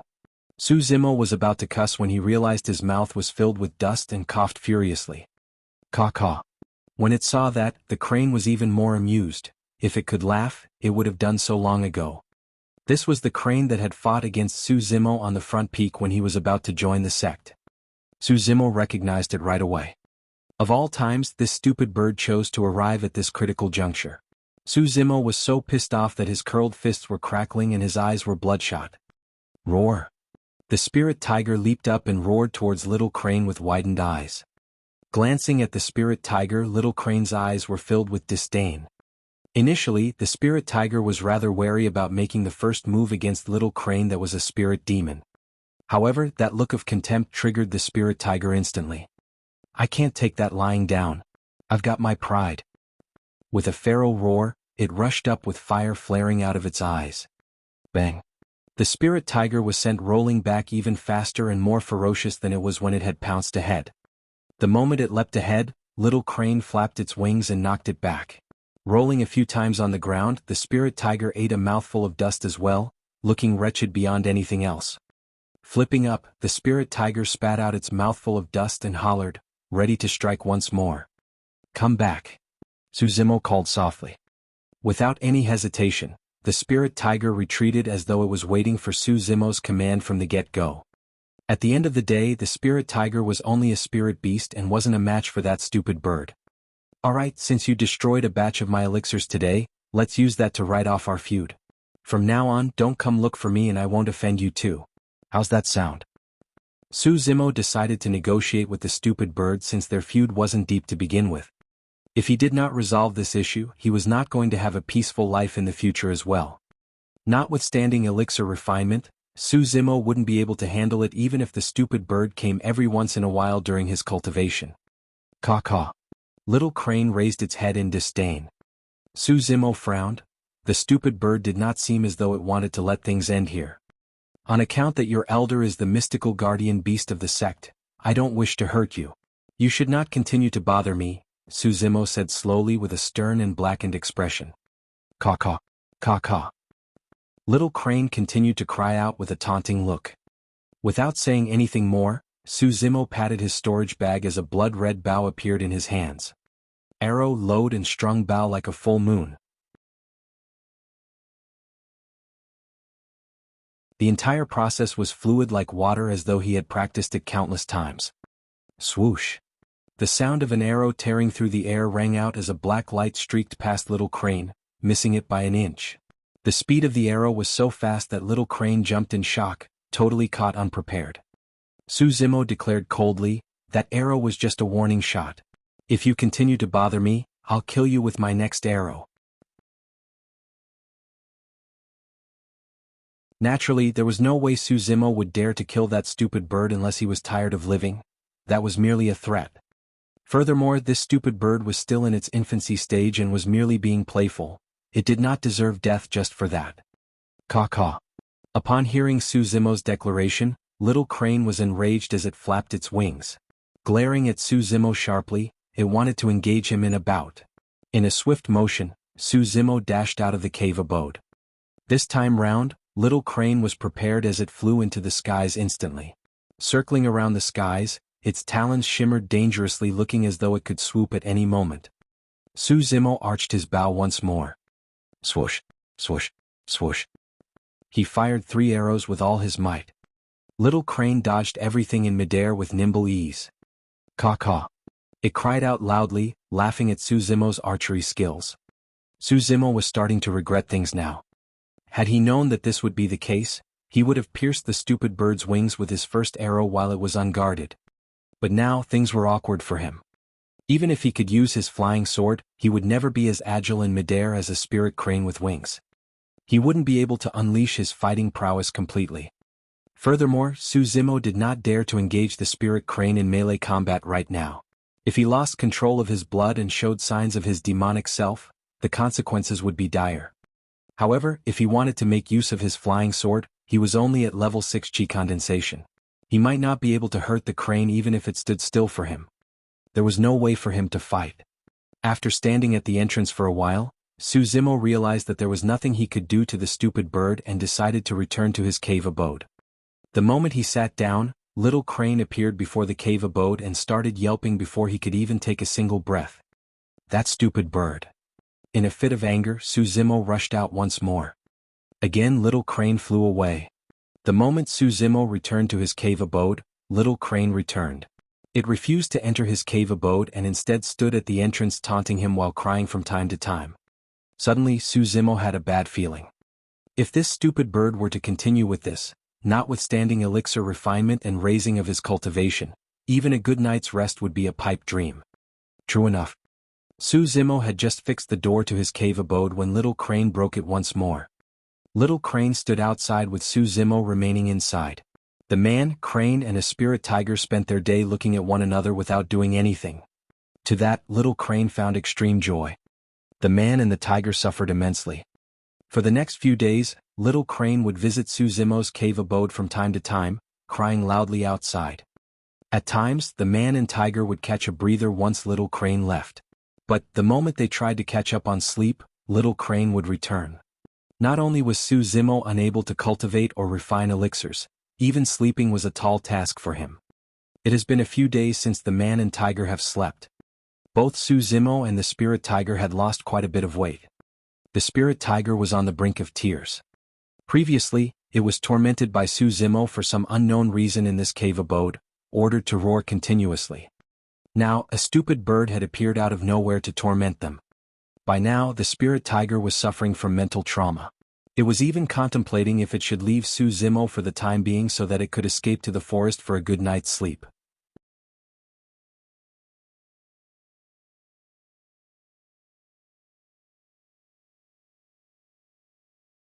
Chapter 100, Delving into Formations. Chapter 100, Delving into Formations. This morning, Su Zimo sported 2 black eye circles. Looking worn out and fatigued with bloodshot eyes, he was in the same state as the spirit tiger. Under the torment of Little Crane, it was yet another sleepless night for the man and tiger pair. Suddenly Su Zimo spoke, "This can't go on. We've got to think of something." The spirit tiger was listless and shrugged its head drowsily. Counting on the spirit tiger to suppress Little Crane was way too unrealistic. It had a normal bloodline and it was a long way before advancing to become a spirit demon. Even if it could turn into a spirit demon, it had no way of flying and would only be led by the nose by Little Crane. Su Zimo's current methods were not enough to suppress Little Crane as well. Neither the man nor Crane could injure the other, but Su Zimo could not afford this waste of time. He had considered asking seniors of the sect for help as well. However, given the Crane status, it wasn't a guarantee that he would receive any help. Furthermore, Su Zimo had his ego as well. Was he going to be defeated by a stupid bird? After a long silence, he looked at the nearby spirit tiger and said sternly, "I'll go out for a while. Don't follow me. As long as I'm not here, the stupid bird won't bother you." The moment the spirit tiger heard that, it was invigorated and so touched that tears nearly streamed down its cheeks. If Su Zimo had not left, the spirit tiger was prepared to head out to tide through this predicament as well. Patting the spirit tiger on the head, Su Zimo left the cave abode and summoned his flying sword, speeding towards Array Peak. After much thought, he concluded that only an array formation could suppress the stupid bird. If he could set up a large array formation in front of his cave abode similar to the fog that was protecting the sect, he would be able to get rid of the stupid bird once and for all. Su Zimo had zero knowledge about formations and he had to learn from scratch. However, it was better than wasting his time in the cave abode accomplishing nothing at all. Before long he arrived at Array Peak. It was early morning at that time and there weren't many disciples on Array Peak. Most of them were cultivating in their cave abodes.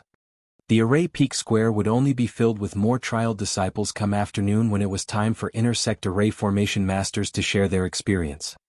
Similar to talismans and elixirs, formations are divided into 9 grades.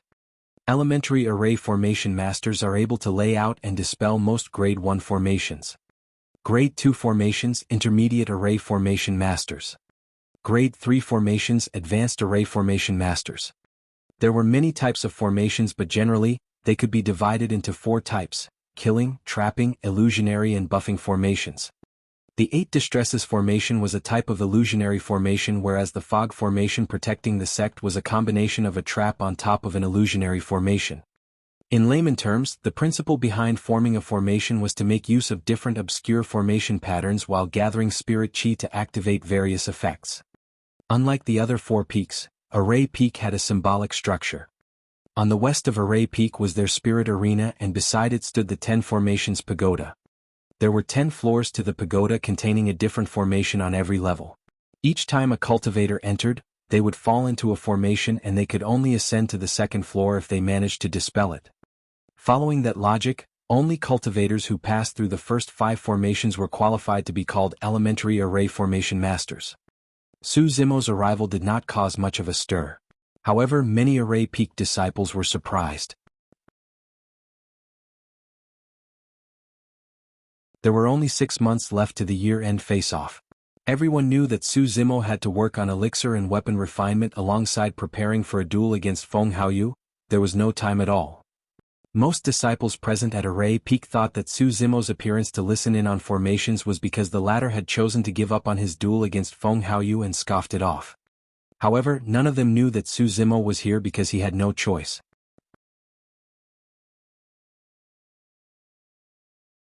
He naturally hoped that he could spend all his effort on refinement of elixirs, raising his cultivation and working on fighting techniques. However, the appearance of that stupid bird had ruined all his plans. From that day on, Su Zimo stayed in Array Peak temporarily. Of course, there was no way Array Peak would provide Su Zimo with a cave abode. He spent his days in the Array Chamber, rarely appearing and delving into books to learn of the various formations. Starting with the most elementary formations, he learned and dug further, exploring and researching. There was naturally no way Little Crane would let Su Zimo off. However, it was embarrassed to create a ruckus inside Array Chamber where Su Zimo was hiding. Instead, it merely gloated internally. Humph, you can't hide in there forever. Su Zimo spent the next period of time on Array Peak. Not only had he memorized all the Grade 1 formations in Array Chamber, he was now researching on Grade 2 formations. As Little Crane was a spirit demon level beast, Su Zimo had to rely on the power of Grade 2 formations to suppress it. Grade 1 formations could kill, trap or bewitch spirit beasts. However, spirit demons were way stronger and could break through Grade 1 formations with sheer brute force. Su Zimo spent less than a month to memorize and comprehend Grade 1 formations. The reason why he progressed so quickly was because he was putting all of his effort and time into formations. In the cultivation world, there weren't many people who would be this extreme. However, Su Zimo was forced to a corner by Little Crane and could only use every single moment he had on learning about formations. Compared to Grade 1 formations, Grade 2 were much more complex. Su Zimo spent more than 2 months before he memorized and understood most of the Grade 2 formations. 3 months. He had spent a whole 3 months in Array Peak. It was undeniable that Su Zimo was a smart person with a talented endowment. That was something that Dai Yu had discovered when he first cultivated the mystic classic of the 12 Demon Kings of the Great Wilderness. Coupled with the pressure from Little Crane, Su Zimo's wholehearted efforts into learning about formations were rewarded handsomely. There were 2 floors in the Array Chamber and the second floor was filled with Grade 2 formation manuals with almost nobody around. Because Su Zimo had spent his later 2 months on the second floor of Array Chamber, most Array Peak disciples thought that he had left long ago and gradually forgot about him. This morning, Su Zimo came forth from the Array Chamber. The sun was a little piercing to his eyes after such a long time. Standing in front of the Array Chamber, Su Zimo recalled everything he had learned for the past 3 months before heading towards the 10 Formations Pagoda. No matter how much he understood and knew about formations, he had to give it a test. The 10 Formations Pagoda was the perfect test to determine where Su Zimo was after 3 months of formation studies. On the pagoda's left was Array Peak's Spirit Arena.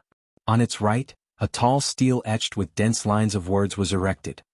The upper portion displayed names, the middle portion displayed the number of floors cleared and the final portion displayed the time taken. Su Zimo glanced at it casually. Because it was in the morning, there were no other trial disciples near the 10 Formations Pagoda. There was only an elderly person who was sitting upright with a stoic expression on his face, looking hale and hearty with vigor.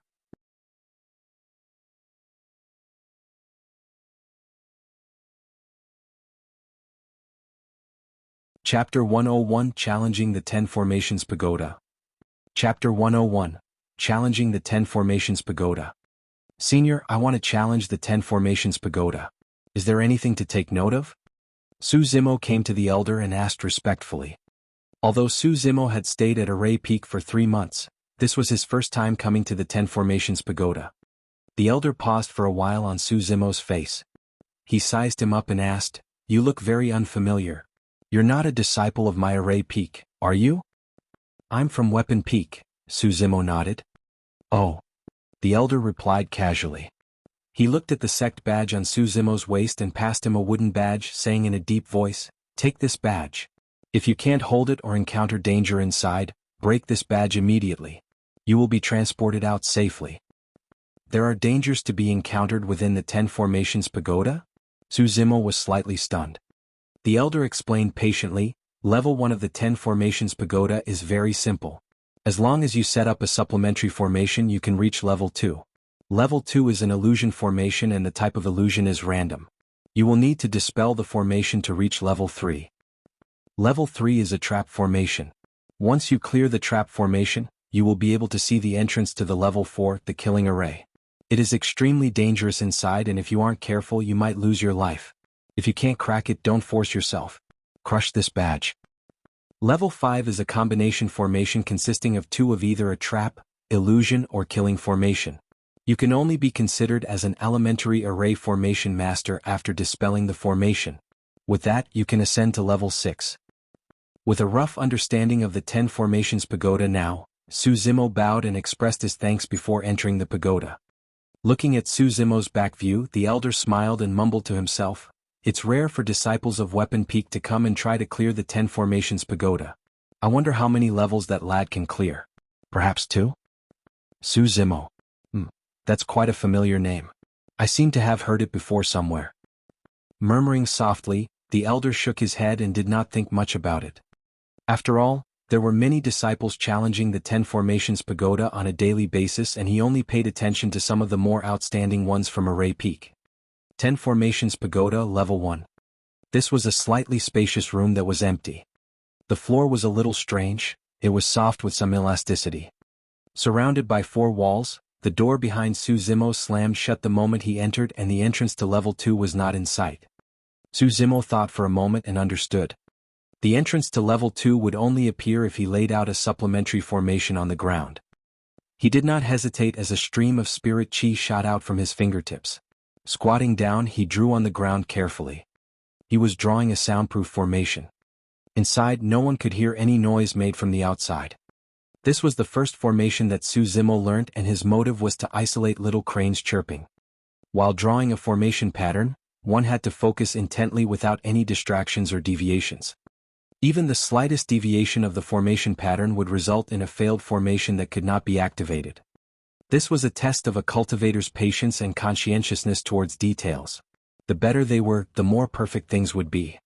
Array formation masters were all meticulous people.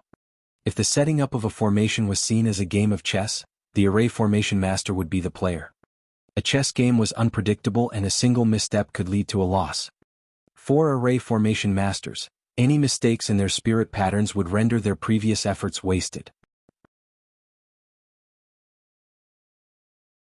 The soundproof formation was relatively simple and its patterns were not complex as well. Before long, Su Zimo had drawn the formation on the ground. A spirit stone was placed in the eye of the formation as it shone brightly on the ground. The soundproof formation was activated. Crack, crack, crack. At the same time, a stone door appeared on a wall in the south, revealing a stone staircase made of granite that led to level 2.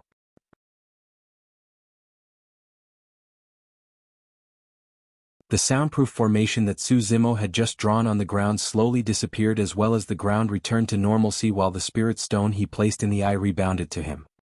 What an ingenious setup. Chuckling, Su Zimo picked up the spirit stone and headed to level 2. The moment he entered level 2, his body broke into a shudder. He was faced with a towering mountain covered in clouds and surrounded by water and greenery. There was a magnificent palace that looked like a paradise. Su Zimo realized that he had entered an illusionary formation. From level 2 on, the disciple's ability to dispel formations would be tested. The principle of dispelling formations was simple. One had to locate the core of the formation, also known as the formation eye. The higher the grade of the formation, the more formation eyes there were. Grade 1 formations only contained a single formation eye. Grade 2 formations had two. If one wanted to dispel a Grade 2 formation, it wasn't enough to merely locate one formation eye. They had to find and destroy both in order to dispel the formation. Even though it sounded simple, a formation eye was difficult to locate within the formation. Take the illusion formation before Suzimo for example. The eye could be a simple blade of grass, a cloud floating above, a stone on the mountain, or even a fish swimming within the river. A formation contained a world within itself. If it was someone who knew nothing about formations, they might not be able to locate and destroy the formation eye within its parallel world even if they spent their entire life and effort. However, array formation masters could locate the formation eye based on their understanding of formations and guts alongside logical analysis. One thing was certain, formation eyes were definitely far from ordinary. Even if they may look to be normal, careful analysis would uncover their unusualness. Brilliant array formation masters would make sure to conceal their formation eyes so carefully that it would be difficult to detect. Right as Suzimo entered level 2 of 10 Formations Pagoda, a group of disciples from Array Peak were headed towards it. The leader amongst them wore black robes, looking cold and cool. His eyes were indifferent with his hands behind his back. Even though he was only at level 9 Qi condensation, he had an air of superiority. This was Zhongwen. A publicly recognized talent amongst the trial disciples and a genius of the sect. He was the top of Array Peak and was already an elementary array formation master. He was currently stuck at level 7 of the 10 Formations Pagoda. Today he came to challenge the 10 Formations Pagoda again to see if he could clear level 7. Even if he couldn't, he wanted to break the record of his previous clear time of level 6. Knowing that Zhongwen was here to challenge the pagoda today, many disciples from Array Peak came to watch and surrounded him. Senior Brother Zhong, I wish you success this time. Be the first person in the history of our sect to clear level 7. Senior Brother Zhong is a level 9 Qi refinement warrior right now and he still has many chances before entering Foundation establishment. Who knows, he might even be able to clear level 8 in the future. Many disciples of Array Peak complimented him. Zhongwen was only in his 20s. Even though he seemed mature, he definitely felt gleeful upon hearing those words. No matter what, it was a proud accomplishment for anyone to be the top of any one of the 5 peaks. His gaze lingered on the stele at the right of the 10 Formations Pagoda, pride flashing through his eyes.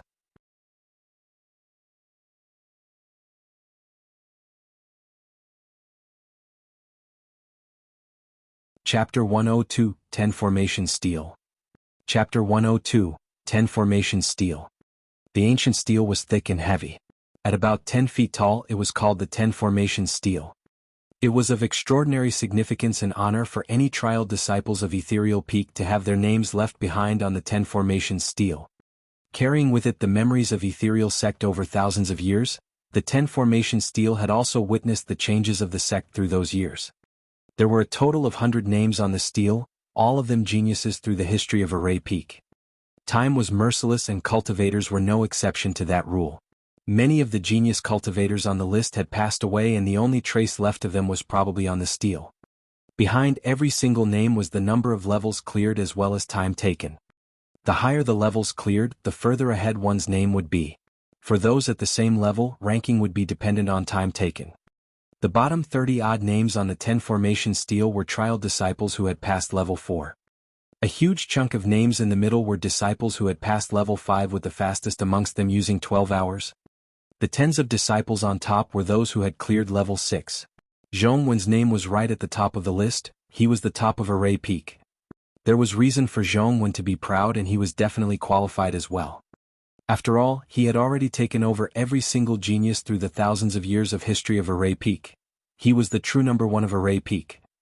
A line of words was displayed on the first row of the 10 Formation Stele.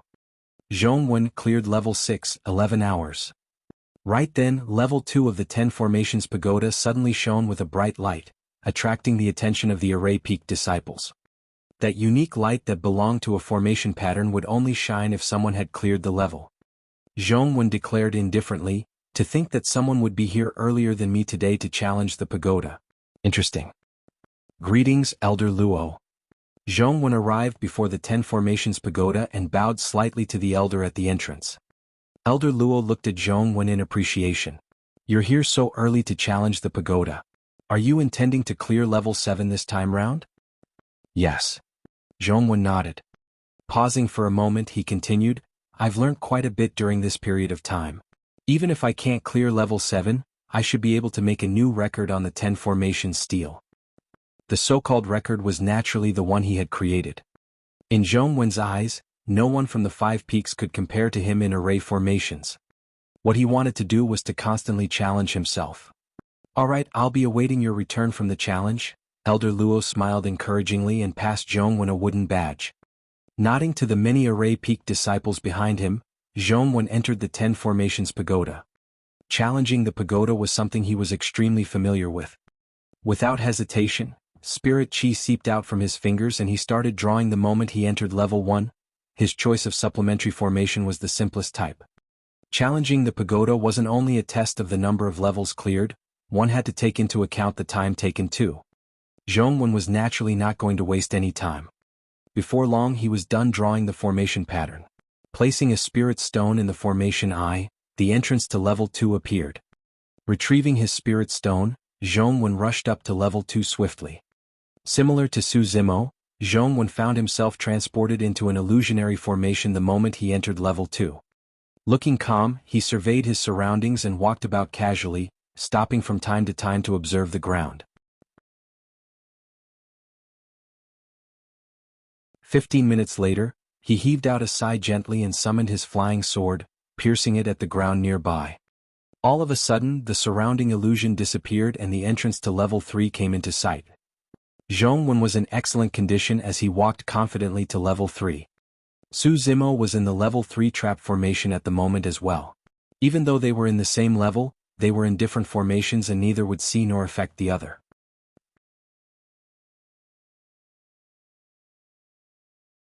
Outside the 10 Formations Pagoda. When they saw the burst of light emit from level 2, the crowd gasped. Senior brother Zhong only took around 15 minutes to clear 2 levels. That's slightly faster than before. Of course, he wouldn't have come for the challenge if he wasn't confident. More and more trial disciples were gathered when they heard about Zhongwen's challenge of the pagoda today. An hour passed and a bright light shone from level 3. He passed. Yes, an hour. That's around the same as before. The disciples of Array Peak discussed. I wonder how long senior brother Zhong will take for level 4. I remember he took 2 hours previously. Actually, level 4 is not too bad. It's just a singular formation after all. Level 5 is the most difficult since it's a combination formation. The difficulty is doubly high. Time passed by quickly and another 2 hours were gone. A bright light shone from level 4. Just as the shocked disciples were about to speak, a bright light shone from level 3. That caused a clamor. Huh. There's someone else other than senior brother Zhong challenging the pagoda today? Some of the Array Peak disciples that had arrived later asked in confusion. Many disciples of Array Peak would normally choose to avoid the pagoda if Zhongwen was challenging it. Even though all challengers were unaffected by one another, they would undoubtedly feel the pressure knowing that they were doing it at the same time as the number 1 of Array Peak and that would affect their performance as well. Humph, that person sure is ambitious to want a challenge at the same time as senior brother Zhong, someone scoffed coldly. I wonder who he is. He'll definitely suffer at level 4. Fufu, I'll wait here and see that person get kicked out of the 10 Formations Pagoda in a wretched state. Many Array Peak disciples were waiting to see a joke. Shocked, Elder Luo turned to look at the 10 Formations Pagoda as he recalled a handsome disciple in green. Disciple of Weapon Peak. Chuckling and shaking his head, Elder Luo murmured to himself, to think that the lad could clear level 3 as well. Yes, someone like that is definitely talented in formations. I wonder why he was sent to Weapon Peak to begin with. In truth, notwithstanding the many Array Peak disciples, even Elder Luo did not expect much of Su Zimo. To Elder Luo, even if Su Zimo could get through level 3, he would definitely fail at level 4. After all, level 4 was a killing formation. Every single step within was filled with danger. Any misstep and one could lose their life there. Under such tense circumstances, most people would be so rattled that they would instinctively break the wooden badge and be transported out, let alone compose themselves to dispel the formation. For a first-timer like Su Zimo who had never experienced a killing formation, it was a level he couldn't possibly clear. Not only did level 4 test one's understanding towards formations, it also tested one's determination and courage in life and death. How should one maintain their composure within a treacherous situation to calmly analyze the formation while detecting the loophole within? That was the key to clearing level 4. However, neither the Array Peak disciples or Elder Luo understood Su Zimo. Compared to the knights in Songlang Mountain Range, the danger posed by a grade 1 killing formation was way too weak for Su Zimo. Furthermore, he possessed an ability no one else had, spirit perception. The current state of Array Peak was akin to a calm lake where Su Zimo's appearance was like a pebble dropping into the lake. Right then, no one realized that the pebble would not merely cause a few ripples. Instead, it was about to whip up a torrential tide that would shock all 5 peaks in the sect.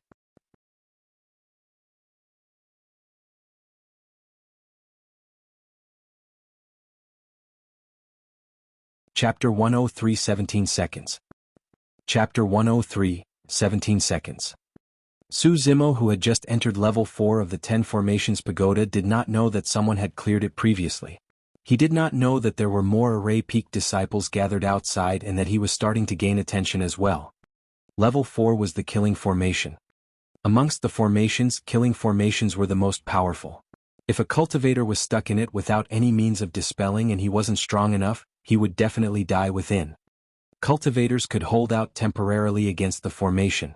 However, there would come a time where they would get exhausted and by then, they would be destroyed by the formation. However, killing formations were the easiest to dispel across the various formations. The main goal of a killing formation was to kill and destroy everything. As the saying goes, things would reverse at extremities. In this world, there was no such thing as absolute destruction. Therefore, life force was bound to exist within the destruction. If one could locate the life force, the killing formation would naturally be dispelled. Not far ahead was a volcano spouting billowing ashes. The moment Su Zimo was transported in, a rumble boomed out from the mountain. Immediately after, scarlet lava gushed out from the peak of the volcano as gigantic flaming rocks plummeted down from the skies endlessly in an earth-shattering manner. Suffocating black smoke filled the air and blocked one's vision. It was as though the world was ending in an apocalypse. Faced with such devastating destruction, most cultivators would shatter their protection talisman and run off instinctively, finding a place to hide from the falling lava. However, that was an extremely unwise move in reality. This was a formation. Unless they dispelled it, cultivators had no way of escaping. That also meant to say that no matter the speed of the cultivator, they wouldn't be able to escape the radius of the falling lava within the formation. With a calm expression, Su Zimo summoned his flying sword and leapt down. Instead of retreating, he advanced. All the plants on the ground were burnt to a crisp as bubbling lava that emitted a scorching heat flowed. In the blink of an eye, the ground beneath Su Zimo had turned into a scarlet sea of lava, leaving only rocks that had yet to melt. For other Array Formation masters, they would have to analyze how to dispel the killing formation while avoiding its power. However, that was no the case for Su Zimo. Through the dangers of the killing formation, there was only a single spot where Su Zimo's spirit perception had no reaction to. That must be where the loophole of the killing formation was. Because illusionary and trap formations merely aim to bewitch and restrain instead of kill, Su Zimo's spirit perception was of no use since he could not sense any danger. He had to rely on his own capabilities to dispel those two types of formations. However, his spirit perception worked in killing formations, turning everything else into mere decorations. Before long, Su Zimo arrived on a single rock. It looked ordinary like any other rocks protruding from the lava and only had room to fit a single person. However, one could avoid all the dangers in the killing formation just by standing motionlessly on the rock. If anyone else saw this, their jaws would definitely drop wide open. As the torrential lava rained down through the world, a man in green stood without suffering any bit of damage at all. However, locating this rock was not enough to dispel the killing formation. After all, the volcano was spewing continuously and Su Zimo did not know when it would stop. He can't wait here forever. After pondering for a long time, he looked at the seemingly ordinary rock he was standing on and smiled. Logically speaking, this should be the formation eye. However, if it was a wrong deduction and the killing formation was not dispelled by destroying the rock, the person trapped in the formation would fall right into the lava and be burnt to a crisp. The array formation master who had set this formation had indeed gave it much thought. This was not just a test of the cultivator's dispel capabilities, it was also a test of their courage. Would you dare to break away your only lifeline?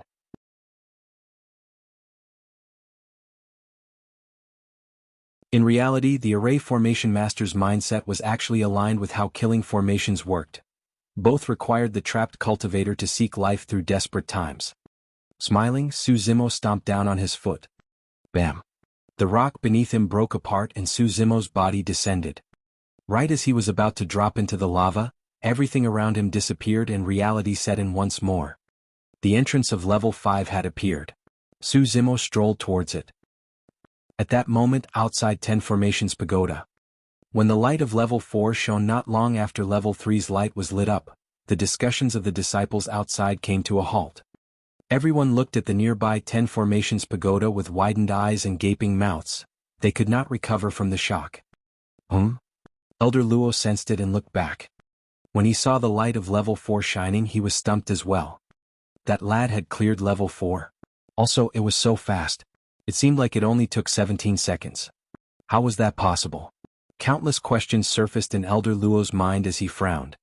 What did I just see? Level 4's formation pattern had lit up as well? From the moment he stepped into level 4 to the lights shining, it only took a few seconds. How could he be so fast? Who is that person? After a brief moment of silence, sounds were heard from the crowd as the Array Peak disciples discussed fervently. Even the number 1 of Array Peak, Jianghu, took 2 entire hours to clear level 4. How did that man dispel level 4's formation using just a couple of seconds? I've got it. Suddenly, a disciple exclaimed, there must be 2 people in 10 Formation's pagoda other than senior brother Jianghu. So, someone had cleared level 3 previously and another person cleared level 4. Right. That must be the case. Another disciple nodded furiously in enlightenment. Yes, it must be a coincidence that someone had managed to clear level 4 right after the first person cleared level 3. Damn, that scared me. I told you it was impossible. The Array Peak disciples relaxed slightly as the crowd calmed down. After all, many of them were unable to dispel level 4's formation yet. If they knew that someone had cleared it using only a few seconds, it would be a huge blow for them. Upon hearing the conclusion in the crowd, Elder Luo lowered his head slightly to conceal his shock. No one knew better than him that from morning till now, only 2 people had entered the 10 Formation's pagoda. Since Jianghu had already cleared level 4, there was only one other person who could have cleared level 4 using a couple of seconds. It was that trial disciple from Weapon Peak, Su Zimo. Elder Luo turned and glanced at the 10 Formation steel. The 30 over lines at the bottom were all formation geniuses who had cleared level 4. The fastest amongst them was Situ Boyan, who had spent 1 hour. Even if Su Zimo failed at level 5, he would definitely leave a mark on the 10 Formation steel above Situ Boyan's name. His time taken to clear level 4 was the fastest through history, 17 seconds.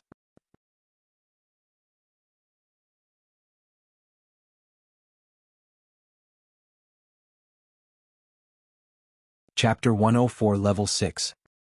Chapter 104, Level 6. Right as Jianghu entered level 5, Su Zimo ascended as well. This level was the final test for one to become an elementary array formation master. A combination array formation. Even between elementary array formation masters, some had deeper understanding towards formations. Some could combine 2, 3 or even more formations together. Level 5's combination formation comprised of 2 of either an illusory, trap or killing formation. The reason why it was difficult was partly because the combination of formation patterns was difficult to distinguish, making it easy to commit a wrong judgment. At the same time, a combination of 2 grade 1 formations implied that there were 2 formation eyes and that increased the difficulty level of the formation.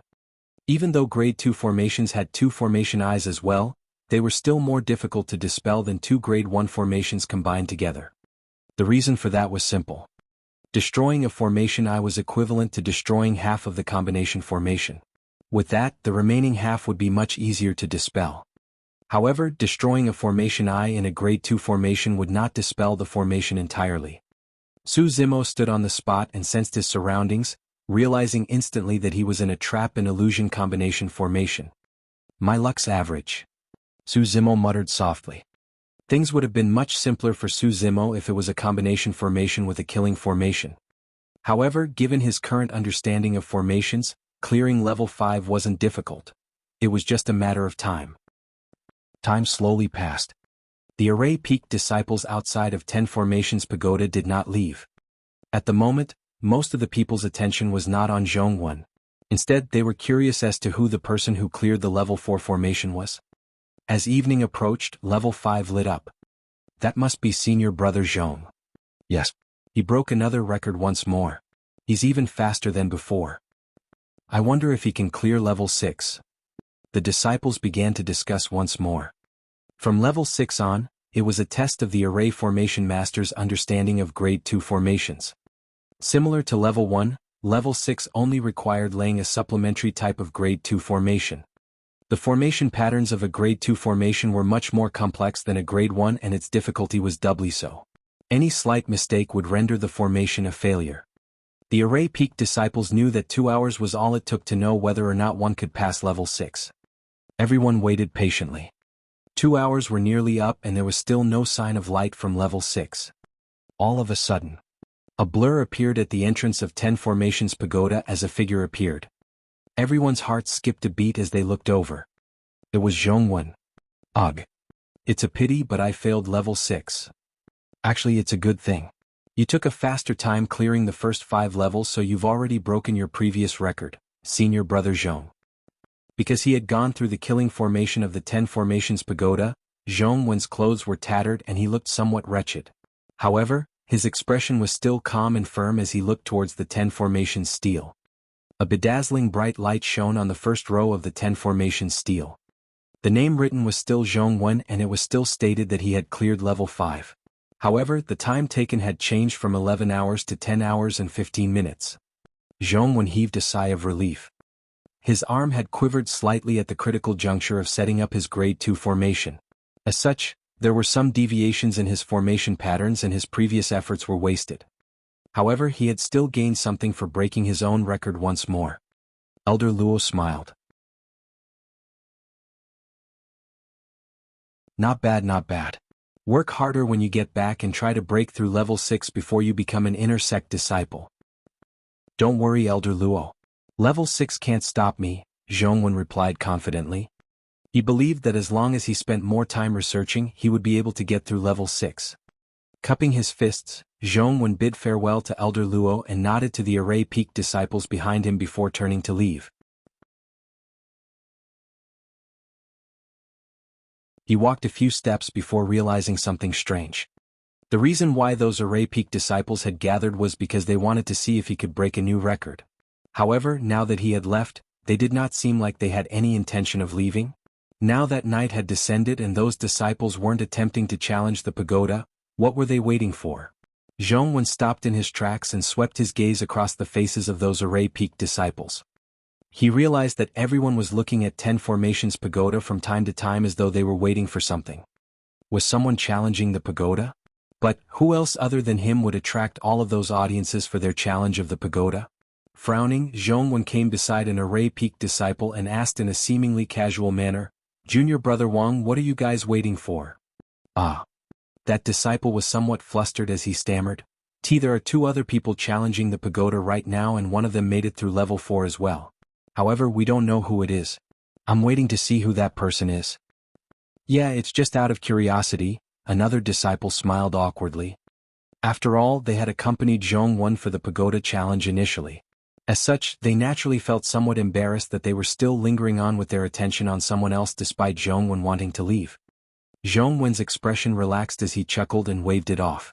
Alright, since I've got nothing on, I'll wait and see too. The moment he said that, level 5 lit up. The crowd was in an uproar. He cleared level 5. That's enough to leave a name on the 10 Formations stele. Amazing. Who is that person? When he heard the discussions of the crowd, Zhongwen's expression turned serious. Even though he knew that grade 2 formation patterns were much more complex and this person would not be able to clear level 6, for some reason he felt uneasy. It felt as though his status was being threatened. Elder Luo's gaze lingered for a long time on level 5. Where did that disheveled old man find this treasure? To think that he's an array formation genius. However, how did he manage to clear the killing formation in just 17 seconds? Could the formation have appeared right beside that lad? Was it luck? Elder Luo frowned in thought.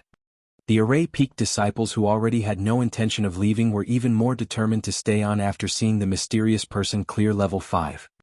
Level 6 was a test of grade 2 formation skills. An outcome would be determined within 2 hours. None of them minded waiting for another 2 hours. The night got darker. Having spent an entire day waiting in front of the 10 Formations Pagoda, even the Qi Refinement warriors were showing signs of fatigue. An hour has passed. It'll be soon. Yes, let's wait and see. Right after that disciple spoke, a bright light shone from level 6 and illuminated the night skies. Silence. Hundreds of Array Peak disciples raised their heads and watched with agape mouths, forgetting to even breathe momentarily. Everyone's expressions were frozen. Their eyes were filled with complex emotions: shock, confusion, amazement, surprise. In only an hour, Su Zimo had cleared level 6. Elder Luo bolted upright and looked at the shining formation pattern light on level 6, lamenting internally, "Holy shit, holy shit! A true formation genius has appeared in our sect."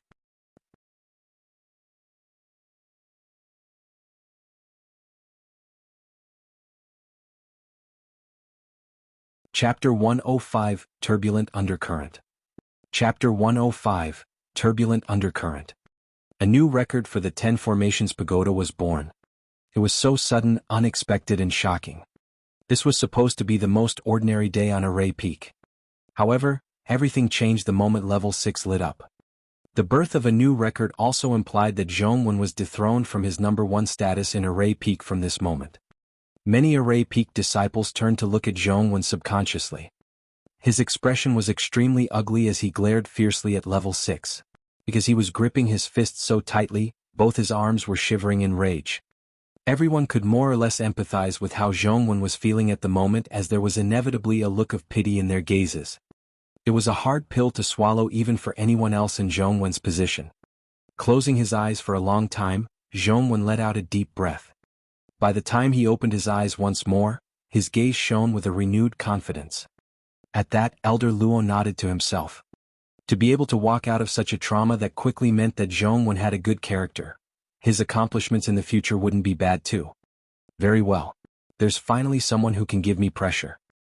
Smiling, Zhongwen muttered to himself, "It's been a long time since I've experienced this feeling. Even though I don't know who you are, your appearance will force out the best in me." With that said, Zhongwen looked at the 10 Formations Pagoda deeply once more and turned to leave without hesitation.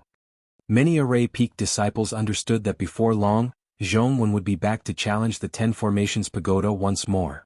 At that time, the number 1 of Array Peak would be determined by the person who clears level 6 in the shortest period of time. Even after Zhongwen's departure, many of the Array Peak disciples had no intention of leaving. Everyone was even more curious to see who this mysterious person who was challenging the pagoda was. The thought of the challenger clearing level 7 did not cross everyone's minds. From the looks of it, it wouldn't be long before the person was sent out. However, time continued to pass and yet the challenger had not appeared. It was as though he was residing within the 10 Formations Pagoda silently. The night passed just like that. The morning sun rose and the many Array Peak disciples before the 10 Formations Pagoda were getting sleepy after staying awake for the entire night. Casually, they stretched their bodies and gathered their spirits. What's that person doing inside? He should come out if he can't continue. Why is he taking so long? I don't know, but I can't take it anymore. I've got to head back and rest. A worn-out disciple shook his head, no intending to waste any more time here. Yeah, I'm heading back too. After all, this person will definitely leave his name on the 10 Formation stele after clearing level 6. I'll just see who he is then, another disciple remarked. Right then, someone sped towards them on a flying sword. When the person approached, everyone focused their attention over. It was Zhongwen who had left the previous night. He was back after a single night. One could imagine how he must have spent all his time and energy into researching on grade 2 formations rather than sleep the previous night.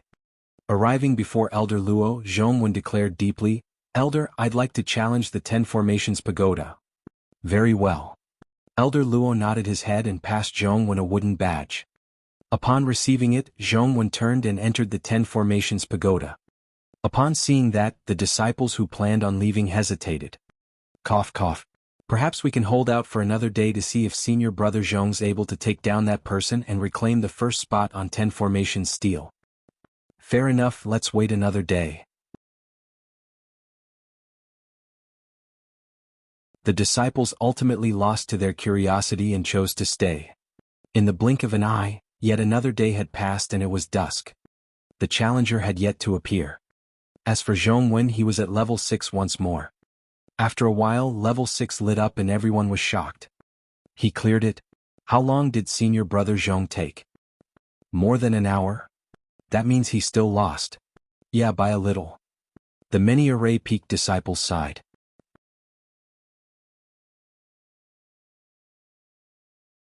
Before long, Zhong Wen was sent out of the 10 Formations Pagoda and he glanced at the 10 Formations Pagoda. The first row of the 10 Formations steel shone brightly. Even though it was still his name, the words at the back had changed. Zhong Wen cleared level 6, 1 hour 15 minutes. Looking at the 10 Formations steel, Zhong Wen frowned and asked around, "That person is not out yet." "That's right," one of the disciples yawned and replied listlessly.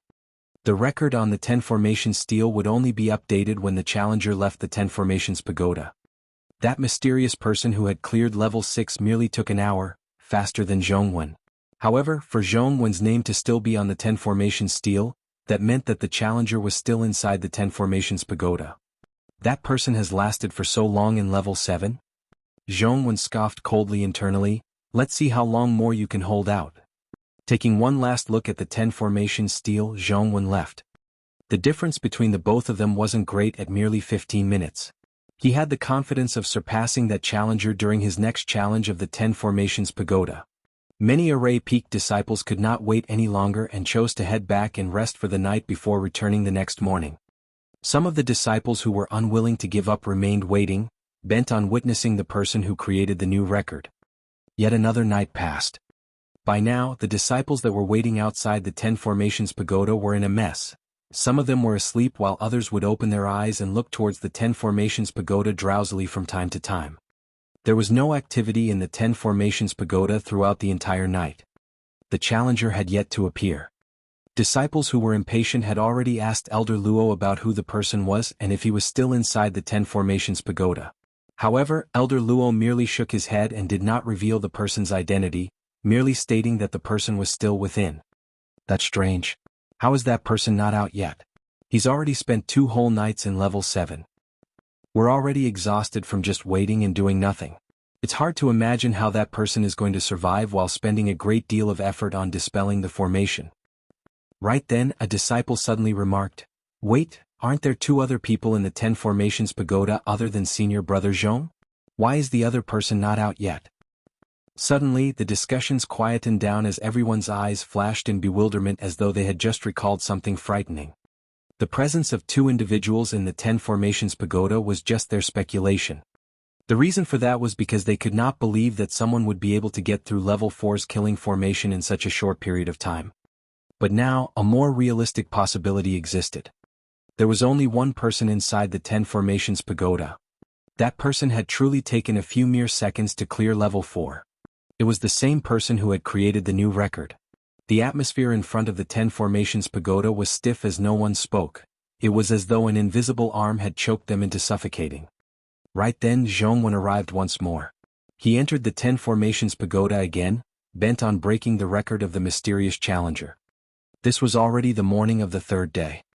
In the past 3 days, events on Array Peak gradually spread among the 5 peaks. A turbulent undercurrent was charging beneath the calm lake surface, ready to burst forth at any moment. You're tuning in to the Han Li's Wuxia Adventures YouTube channel. We're so grateful for your support and don't forget to subscribe to join us on this incredible journey through captivating stories. Your generosity through donations truly makes a world of difference, as it's the primary source of revenue that allows me to expand and enhance this channel for you. Thank you from the bottom of my heart for being a part of this adventure.